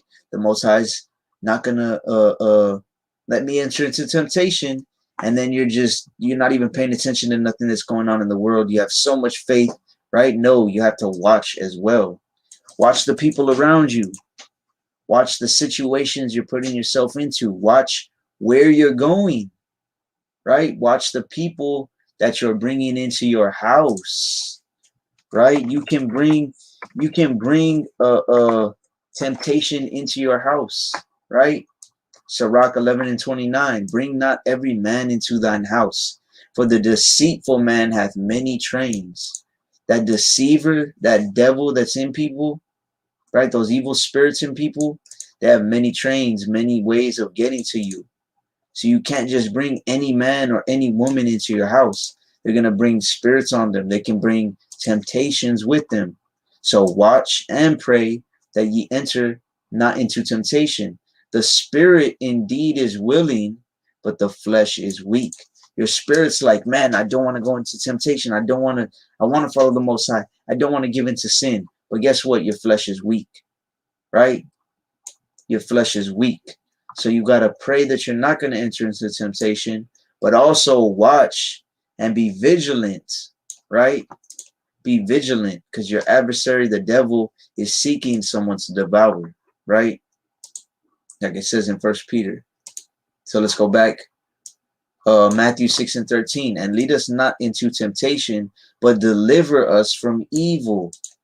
Pray to be delivered from evil, right? It's another thing that we always pray for. Even my son, my son Noah, right, who's 4, he always prays for that. He says, please keep us away from evil, right? He always prays for that as well. For thine is the kingdom and the power and the glory forever. Amen. Right? And you finish the prayer by again to the giving glory to the Most High, right? Yours is the kingdom. You're all powerful. All praises, all honor, all glory to you forever, Yahweh, right? And then Aman. So this is just another it's an example, and if you break down each part, it's a lot of different things that you can pray for, right? That you can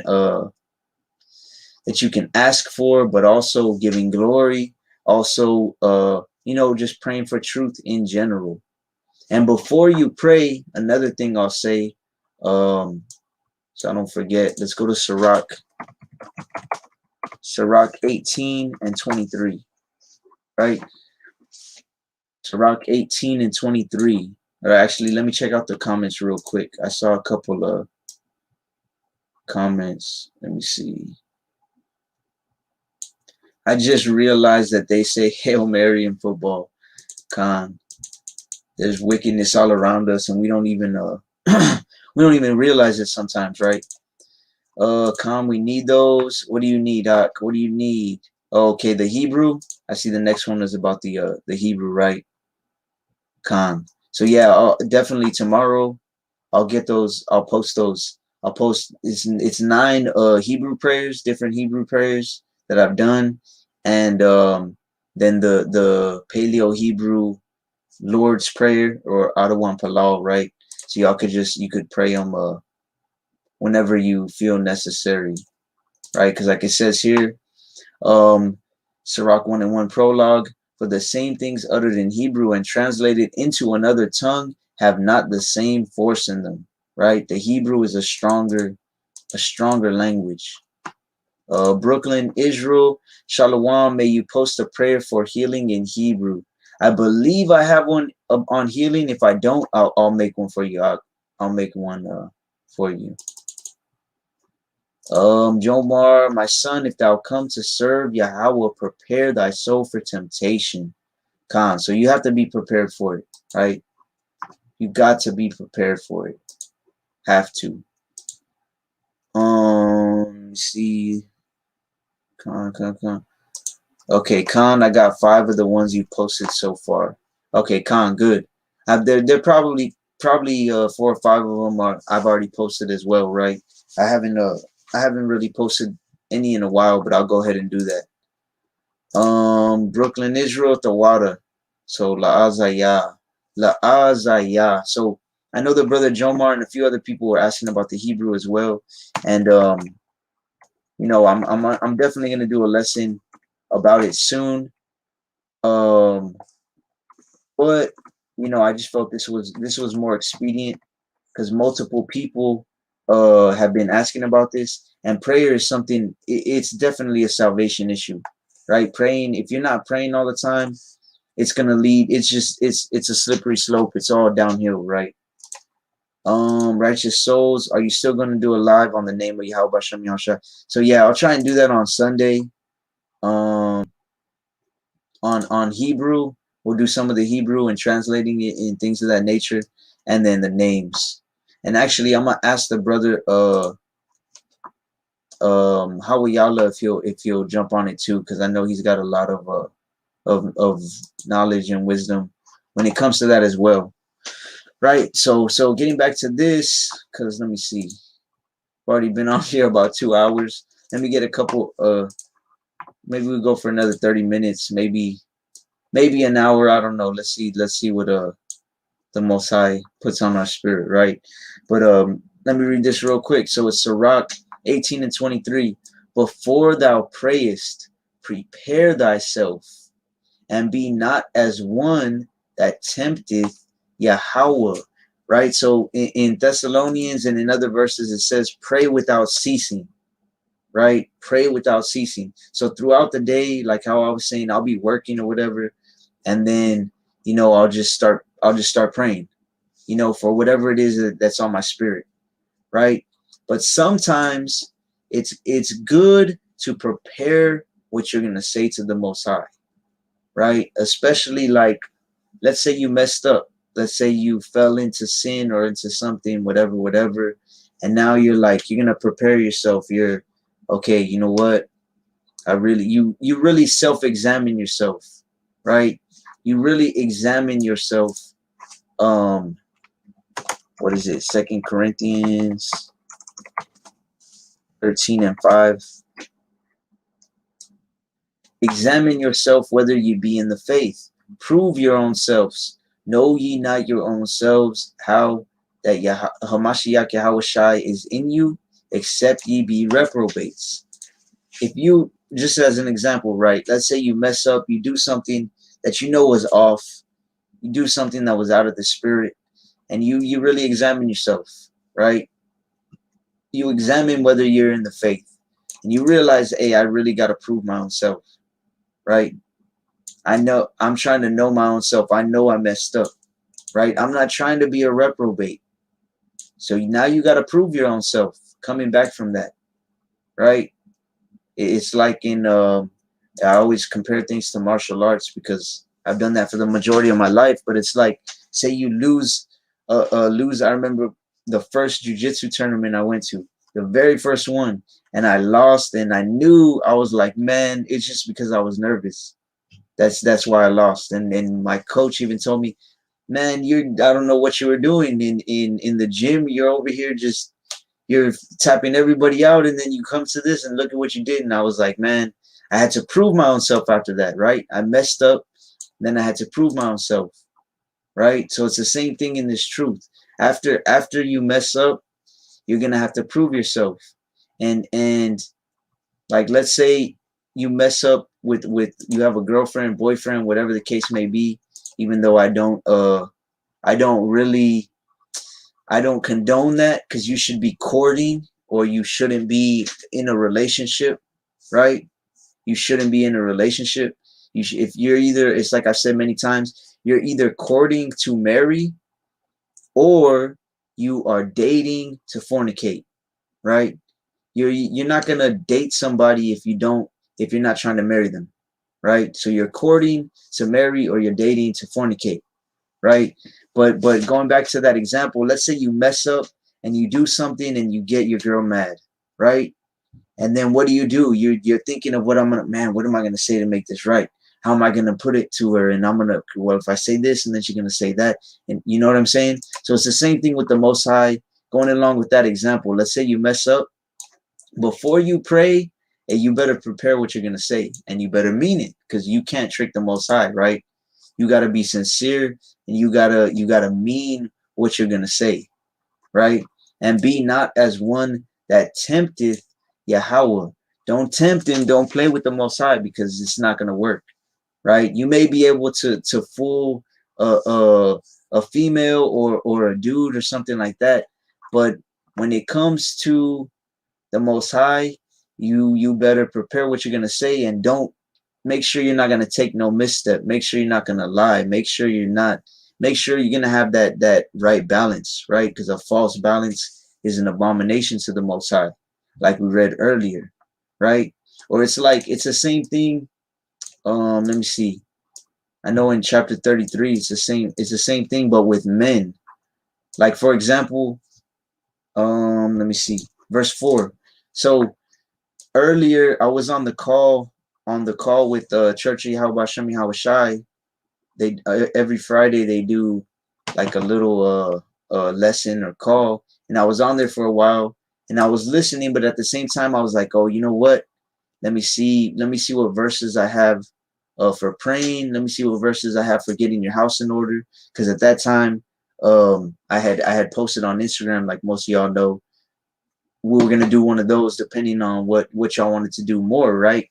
So I was preparing verses, just getting them ready. You know what I mean? Like it says here, Sirach 33:4. Prepare what to say, and so thou shalt be heard, and bind up instruction, and then make answer. Right? You got to prepare. You don't want to go into something unprepared. It's like the same thing with martial arts. Would you go into a fight and you haven't prepared? Of course not. Right? Same thing with when you're going to talk to somebody. Say you're going to give counseling for the brothers that are coming more into the truth, right? And you got some precepts under your belt and you have some experience. You have some knowledge, wisdom, and understanding. You're going to start doing counseling, like I've been starting to do more often now as well. You prepare what you're going to say, so thou shalt be heard, and bind up instruction. You're going to get these different instructions from the Most High. You're going to get, okay, this precept, and it lines up with this precept. Okay, this brother was struggling with this. This sister was struggling with this. I'm going to get these different instructions from the Most High's word for them. And then you're going to make an answer, right? You're not just going to, okay, well, I'll see what's going to happen, right? Let's just see. She's struggling with this, but I'll think of what to say later, right? And then you didn't prepare what to say, and now you're not going to be heard, right? Because you didn't do things decently and in order. So the same thing with praying in certain instances, right? Now at other times, like I said, it might just be, you know what, I need to pray right now, and you're going to start praying, right? It's like we read yesterday on the live that I did, Ecclesiastes 3, the 3rd chapter, right? There's a time and a place and a purpose for everything. Sometimes you're going to have to prepare yourself before, right? Sometimes you're just going to feel the spirit and you're like, I want to pray right now, and I'm going to pray, right? Let me go up on the comments real quick. Are you still doing a lot? Okay, yeah, I already read that one. I really needed this lesson. So Khan, all praise to the Most High, or sis, I'm not sure. I can't tell if that's, I don't know if you're a brother or sister, but Khan, all praise to the Most High, all praise to the Most High. It's like we started with Isaiah 55:11, right? How it says his word is going to go out and it's going to accomplish what he wants it to accomplish, right? Khan, Benji S, round of applause for the Most High. Round of applause for the Most High. Right, all praises, honor, glory to the Most High. Right, brother. Okay, Khan, Salakia. I couldn't tell. I can't really see. The picture's tiny on my screen, but Khan, all praise to the Most High. I'm glad it could be it's like I say all the time. I mean, you could. There's brothers that try and take credit, right? They try and take credit for the knowledge that they have, the knowledge that they give out, right? But I can't take no credit for nothing because it's all from the Most High. Proverbs 2:6, for Yahweh giveth wisdom. Out of his mouth cometh knowledge and understanding. The Most High gives wisdom, right? To anybody. Any Israelite that has wisdom, it all came from the Most High, right? Or even if you think, if you've read Daniel, and Nebuchadnezzar, what happened to him? The Most High actually put the spirit on him to say, look, y'all are going to worship the God of Israel and none else. He is the true God, right? Even that wisdom came from the Most High. He put that spirit on someone who wasn't even an Israelite to tell everybody, hey, Yahweh is the God of Israel, is the real God, right? So all praises, all honor, all glory go to the Most High, right? So another thing though, let me go to James. Let me go back to James. I know we kind of touched on it. But another thing is when you pray, you have to believe in what you're praying for, right? You have to believe in what you're praying for if you want it to actually come to fruition, right? Let's start on verse 5. James 1 and 5. If any of you lack wisdom, let him ask of Yahweh, that giveth to all men liberally, and upbraideth not, and it shall be given him. If you're lacking in wisdom, brothers especially, right? The sisters as well. The sisters as well, but more to the brothers because we are the head of our households. We're the head of our families, right? And we have to lead them in wisdom. And as we read already, Isaiah 33 and 6, wisdom and knowledge is going to be the stability of our times, right? And it's going to give us strength of salvation. It's going to give us strength to lead to salvation.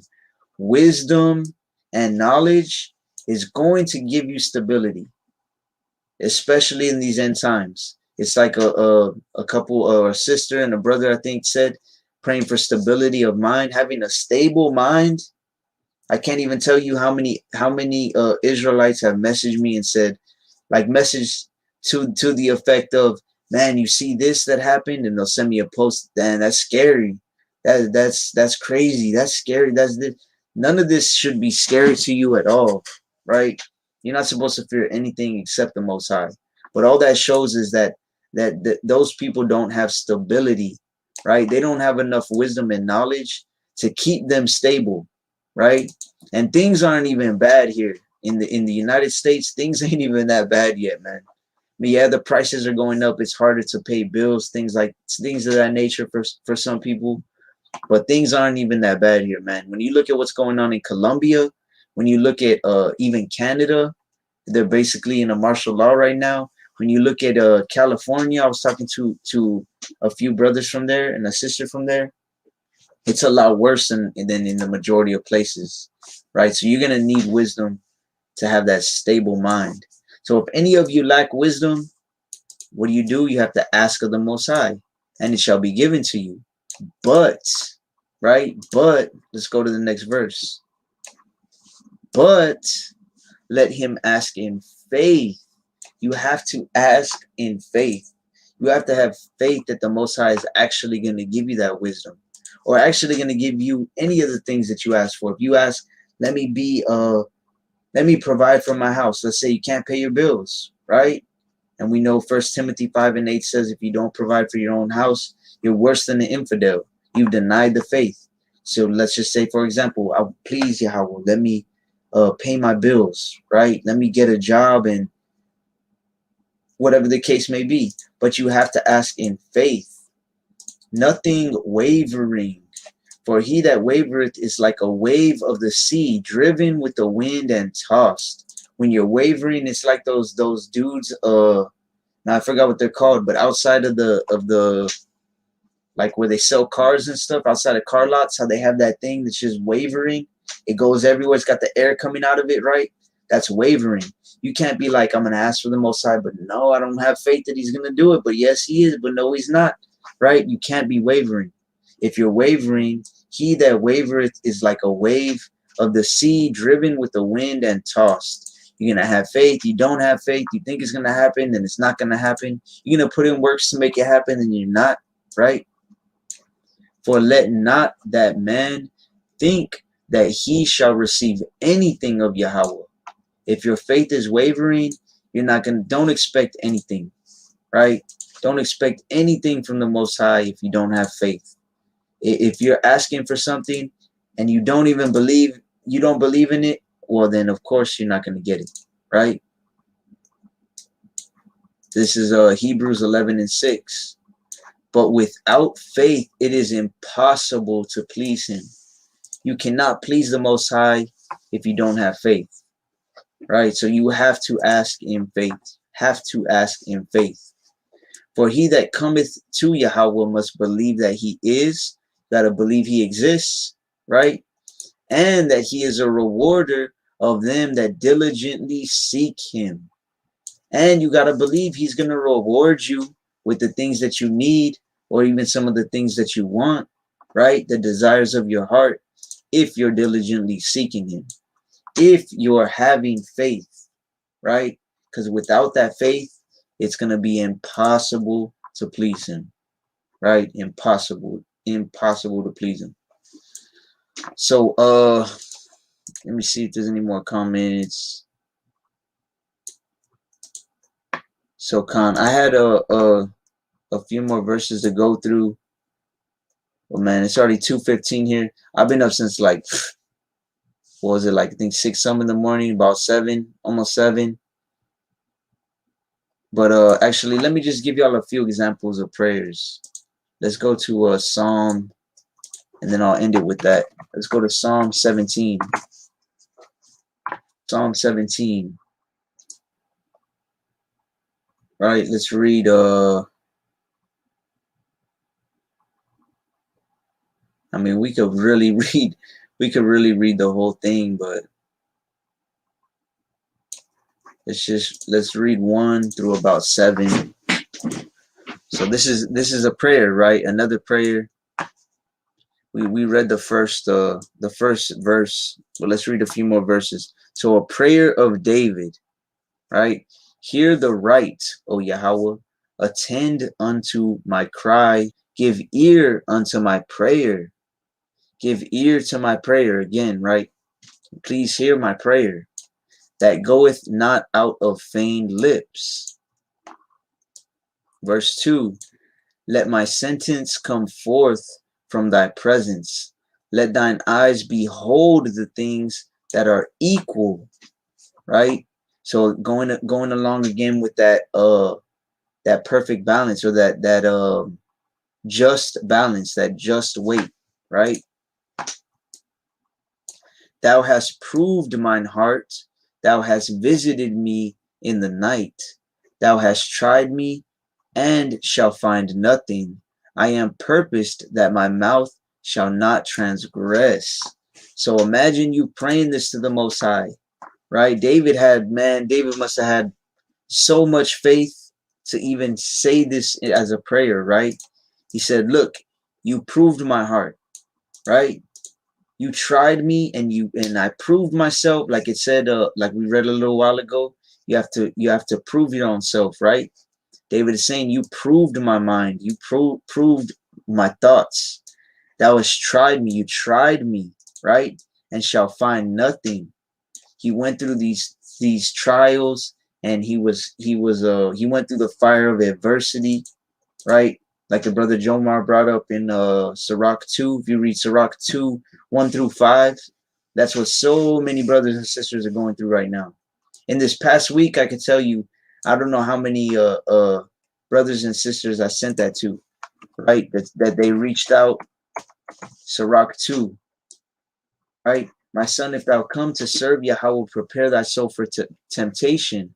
Set thy heart aright and constantly endure, and make not haste in time of trouble. Cleave unto him and depart not away, that thou mayest be increased at thy last end. So you're going to have to endure a lot of things, right? Temptations, trials. Whatsoever is brought upon thee, take cheerfully, and be patient when thou art changed to a low estate. When you're going through these things, you should be happy about it. See it as a opportunity to be accepted by the Most High, right? For gold is tried in the fire. You're going to be tried, you're going to be tested, you're going to be tempted, right? Just like gold has to be put in the fire. When you take gold, say you have a brick of gold, and you take it to somebody and they want to see if it's pure, they put it through a refiner's fire, and it burns away all the impurities, right? That's the same thing that's happening to us in these last days. We're being tried, and it's burning off all the impurities. If you're passing these tests, right, these trials, and acceptable men in the furnace of adversity. So what so many brothers and sisters are going through. So David is saying, look, you tried me, and you shall find nothing. right? You're not going to find I didn't sin. I stayed true to your word, right? I am purpose that my mouth shall not transgress. Not even his words are going to go against the Most High, right? Concerning the works of men, by the word of thy lips, I have kept me from the paths of the destroyer, right? Concerning the works of men, he said, my lips won't transgress. They're not even going against you. And my works, right? By the word of thy lips, by his word, right? By the Bible, by the Most High's word, I have kept me from the paths of the destroyer. He was following the word, and that kept him from the path of Satan, from the path of these spirits and demons and devils, right?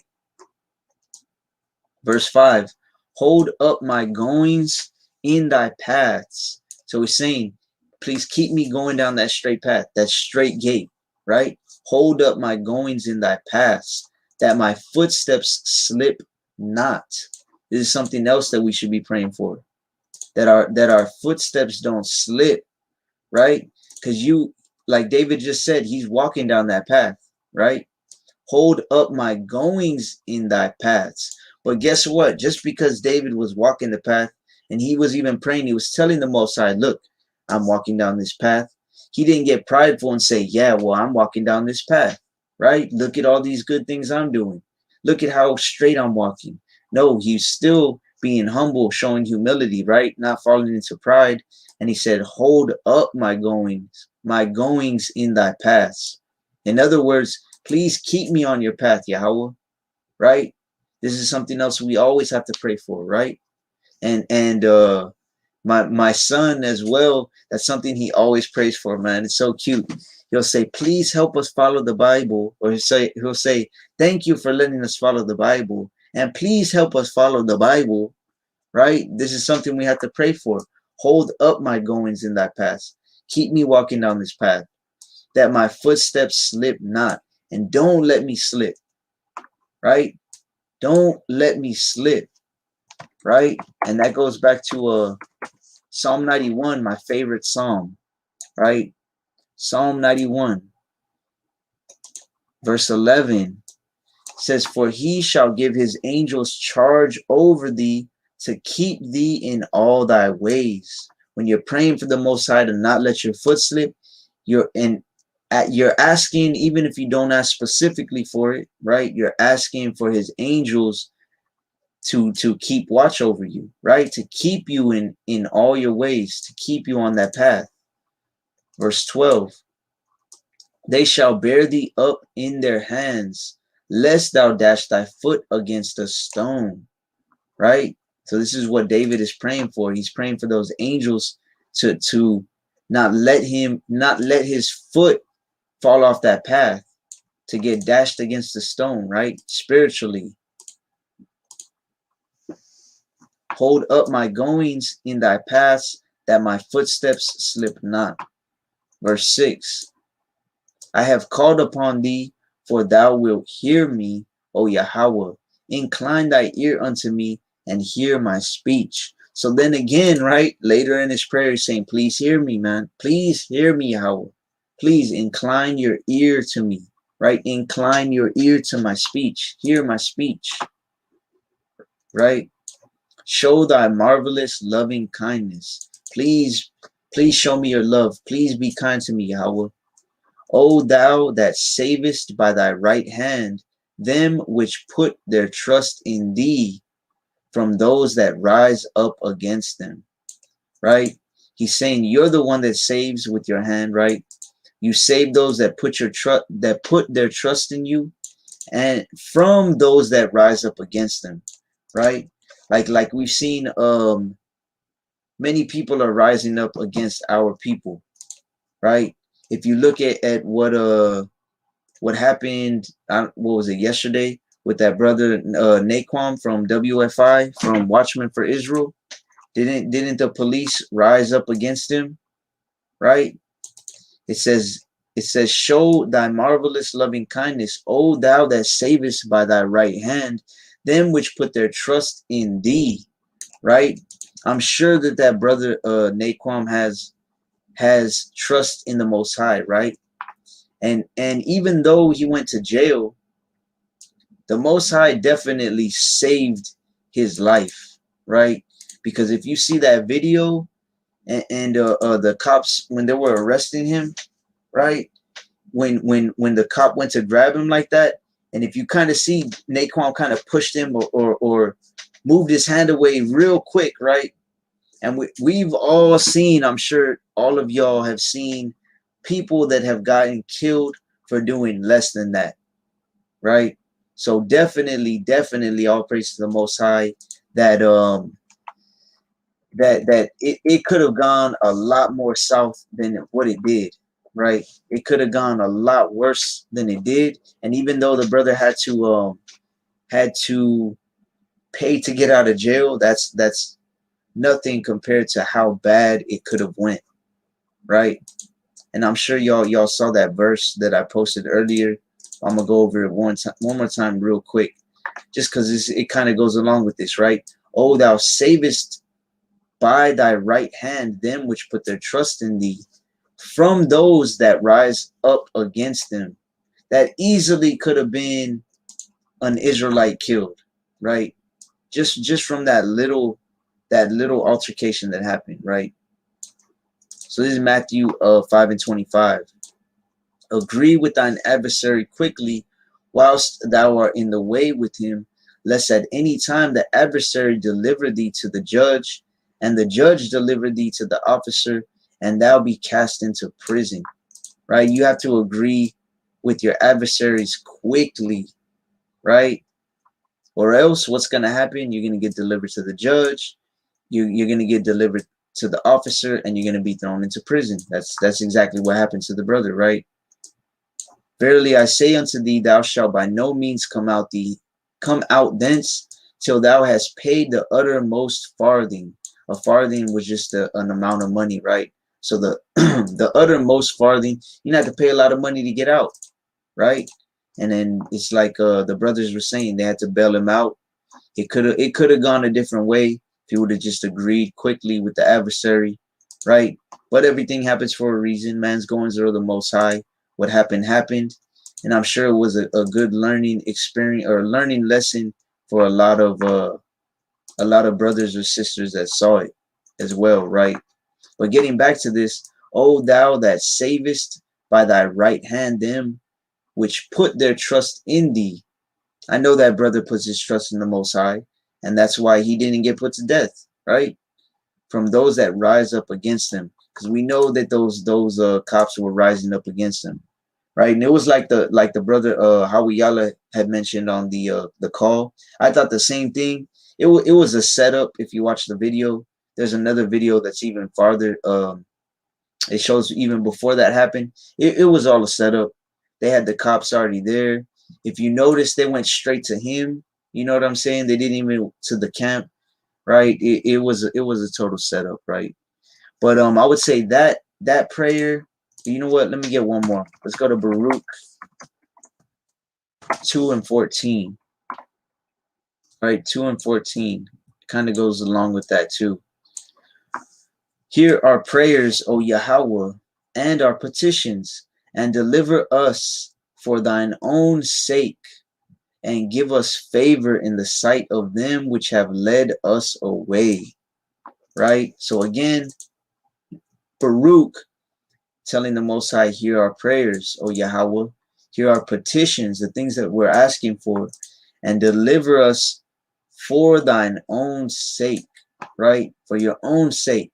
Please give us favor in the sight of them which have led us away, right? We got to understand that these other nations, like the brother Daniel Allah said, they've taken crafty counsel against us, right? Psalm 83? They've taken crafty counsel against the Israelites to lead us away. So we got to ask for favor from the Most High, right? So that we can rise up out of that, especially spiritually. Got to ask that he hears our prayers, our petitions, the things we're asking for, and deliver us for his own sake, right? Another one of my favorite Psalms. I'll probably finish with this. Unless anybody's got a question, put it in the comments in the next couple minutes. If not, I'm gonna I'm gonna finish with this. So Psalm 23, another Psalm of David, right? Another Psalm of David. Says, Yahweh is my shepherd, I shall not want. Right? Yahweh is my shepherd, I shall not want. If Yahweh is your shepherd and you are his sheep, that means he is guiding you, right? He is leading your life. He's guiding your steps. There's nothing else you should really want besides that. If the Most High is guiding you, there's nothing else better than that, right? Verse 2, he maketh me to lie down in green pastures. He leadeth me beside the still waters. So he makes you to lay down in green pastures. What do sheep eat? Grass, right? He gives you that bread that you need. Daily you're fed. If you're eating 3 meals a day or more or less, however much you eat, you're eating every day, man, all praise the Most High, right? But then also the bread of life. He gives you that food, right? All praise the Most High for that too.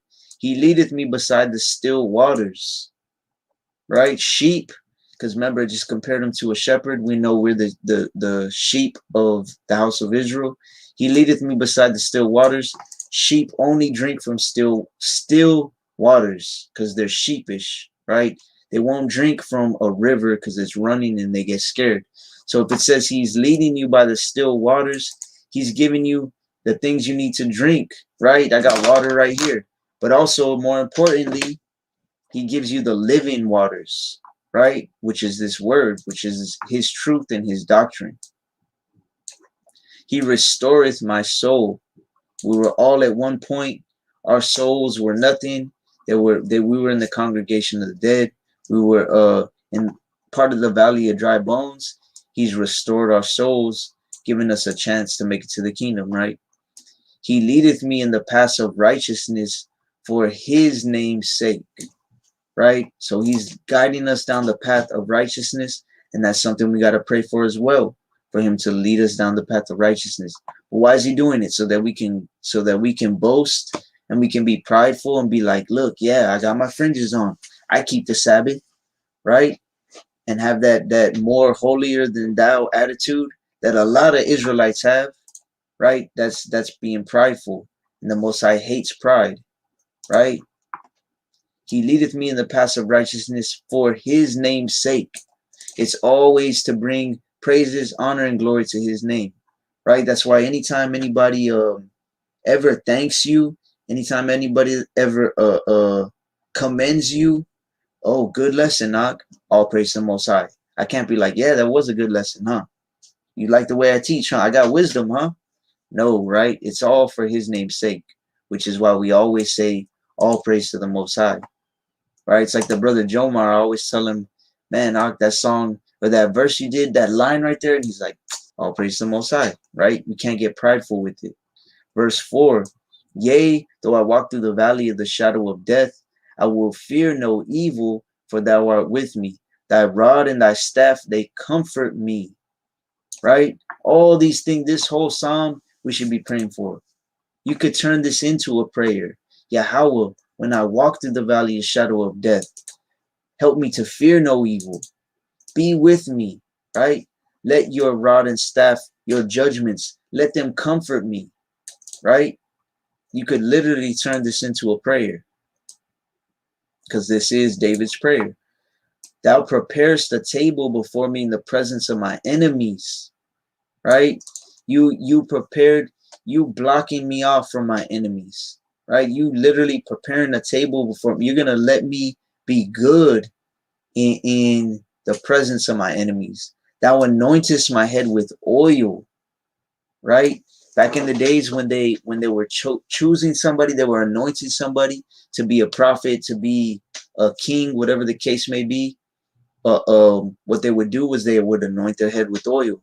But at the same time, going back to the whole sheep thing, they used to use different types of oil that would put it on sheep's face to keep bugs off their face, right? Mosquitoes, gnats, whatever the case may be. So it's also a form of protection, right? Because we're his sheep. Thou anointest my head with oil, my cup runneth over. Right? Now, some people take this and try and say, well, You know, he's gonna give me money, and he's gonna give me cars and women, and how that's my cup is running over. But guess what? The most important, the most valuable riches in the world is knowledge, wisdom, and understanding. Right? David was a very, very, very wise man. Right? That's which is why his cup was running over with knowledge, wisdom, and understanding. How many Psalms did we just read in this lesson that it said a Psalm of David? Right? Why is that? Because his cup was running over with knowledge, wisdom, and understanding. Right? Which is something we have to pray for, like we've already gone over. Surely goodness and mercy shall follow me all the days of my life, and I will dwell in the house of Yahweh forever. Right? Please, Yahweh, let goodness, let mercy follow me all the days of my life. Please let me dwell in your house forever. Right? It's a beautiful, beautiful thing to pray for. Right?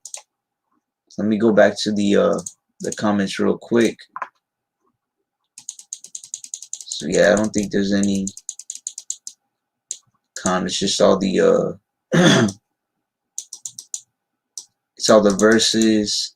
Oh, Brooklyn, Israel, Shalom. Which platform are you posting those Hebrew prayers? I'm gonna post them on Instagram. Instagram's the only. Instagram and YouTube is literally the only social media or platforms that I use. Do you have an Instagram account, or you just have it here on the you only have a YouTube account? If you only have a YouTube account, you can email me. My email is kingdoms.path.144@gmail.com. But Khan, so yeah, either through Instagram or through my email. I don't even know if you can send messages through YouTube, but if you can, and you don't have an Instagram, or if anybody else don't have an Instagram, you can message me through here, and I'll post up those prayers, right? So let me just go back up to the top real quick. So some of the main points, right, is obviously you got to be trying to do the Most High's will in order to expect him to even hear your prayer, right?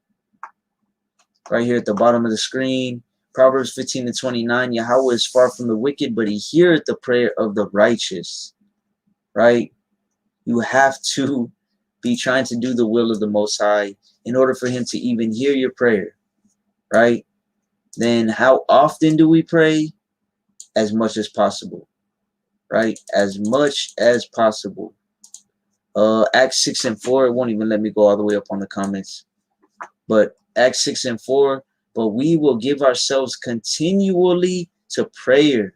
Continue in prayer. Continue. Whenever you feel like you need to pray, pray.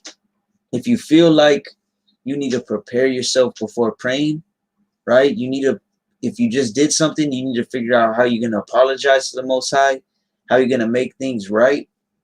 Prepare yourself first, right? Like it said in Sirach. But we will give ourselves continually to prayer and to the ministry of the word, right? And stay in the word. Try and spread the word. Try and learn about the word. All of these things, right?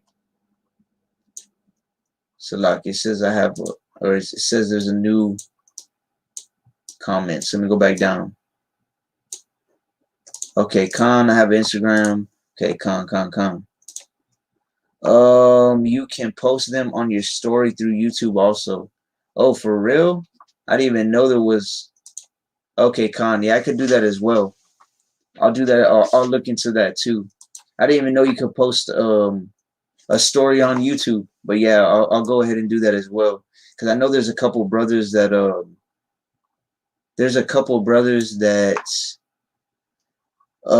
only following me on YouTube because they don't have Instagram or social media or nothing like that, right? Let me see. Khan, it's like Instagram posts / stories for YouTube. Okay, Khan. Yeah, I wasn't aware of that. To be honest, I don't really get on YouTube unless it's to do lives or the Brew League thing, which Jomar got robbed on, right? Thou shalt not steal. They stole the the belt from the brother Jomar on that one, right? But I'll digress on that. Let's go back to. I'm gonna read two more. I'm gonna finish with two verses, right? Oh, Salakia, what happened? What happened there? Salakia, 1 second.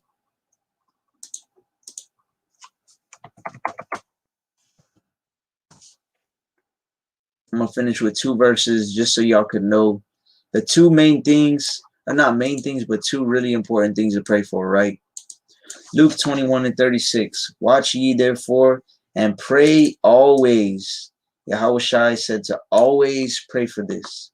Pray always that ye may be accounted worthy to escape all these things that shall come to pass and to stand before the Son of Man. Right? You should memorize this verse. Right? At least this part that's highlighted, right? I pray that I'm accounted worthy to escape all these things that are going to come to pass, Yahweh. All these evils, all the things in Jacob's trouble. I pray that I'm able to stand before the Son of Man.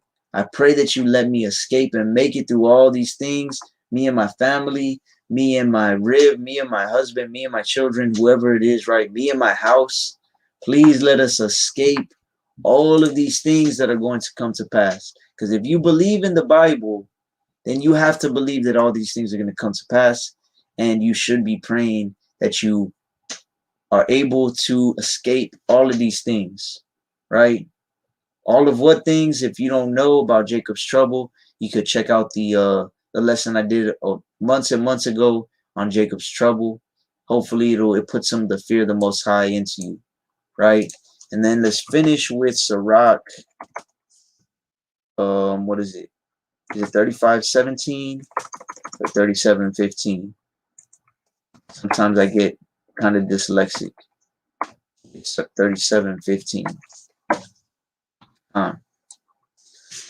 Ecclesiasticus or Sirach 37:15. And above all this, pray to the Most High that he will direct thy way in truth. Above all things, you want to pray that you're living in the truth, right? Above all things, you want to pray that the Most High guides you and directs your path in truth. Because there's so many people that are following things that are not the truth, right? And that's only going to lead them to their destruction. So the most important thing to pray for is that he will direct you in truth. What is truth? It's his word. It's his spirit, right? It's Yahweh Ba'Shem HaMashiach Yahushai, which I give all praises, honor, and glory to. And I'll go ahead and finish with that and say Shalom and Barakatah and Shabbat Shalom to you brothers and sisters who are observing the Sabbath. I'll go ahead and go live tomorrow. I don't know what time yet, because we're going to have a study here in my house. I don't know what time at yet either, but I'll let y'all know. And Most High willing, it'll be edifying as well. I hope at least a few of you are edified by this. The water for tuning in till it's 2:43 a.m. where I'm at right now. I don't know how late it is for y'all, but it's like in Hebrews, what is it? Hebrews the 10th chapter, right? Actually, I'm gonna finish with that because I a couple brothers brought this out today, and I was like, you know what? That's true. What is it? 24, I think, or 24 and 25. Hebrews 10 and 24. And let us consider one another to provoke unto love and to good works. Right? Just being on here, we're provoking each other to good works, to studying on Sabbath, to praying more, to encouraging and provoking each other unto love, which is what? To keep the commandments. Verse 25. Not forsaking the assembling of ourselves together, as the manner of some is, right? We don't need to forsake or forget about assembling ourselves together, right? Even if it is through YouTube live, whatever, right? It's like Daniel, in the book of Daniel in the 12th chapter, it said in these end times knowledge was going to be increased. Technologies increase. So now we have the opportunity to not forsake the assembling of ourselves together, as the manner of some is, right? Some people are just like, I'm going to do it on my own, right? But exhorting one another, and so much the more as ye see the day approaching. We see the days approaching, Jacob's trouble approaching, Yahushua's return approaching. So we should be doing this even more and more, assembling ourselves together, right? So that's exactly what we did.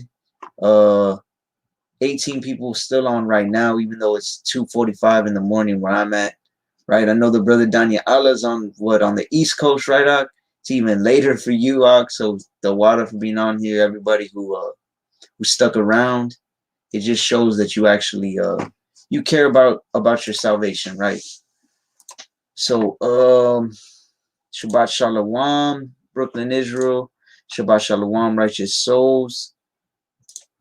Definitely edifying out the water. Kal halal Yahweh Ba'Shem Yahweh Shai. So Kal halal Yahweh Ba'Shem wa Malak Yahweh Shai. Shalom, Barakatah, Shabbat Shalom. Y'all have a good one. Most High willing. I'll see y'all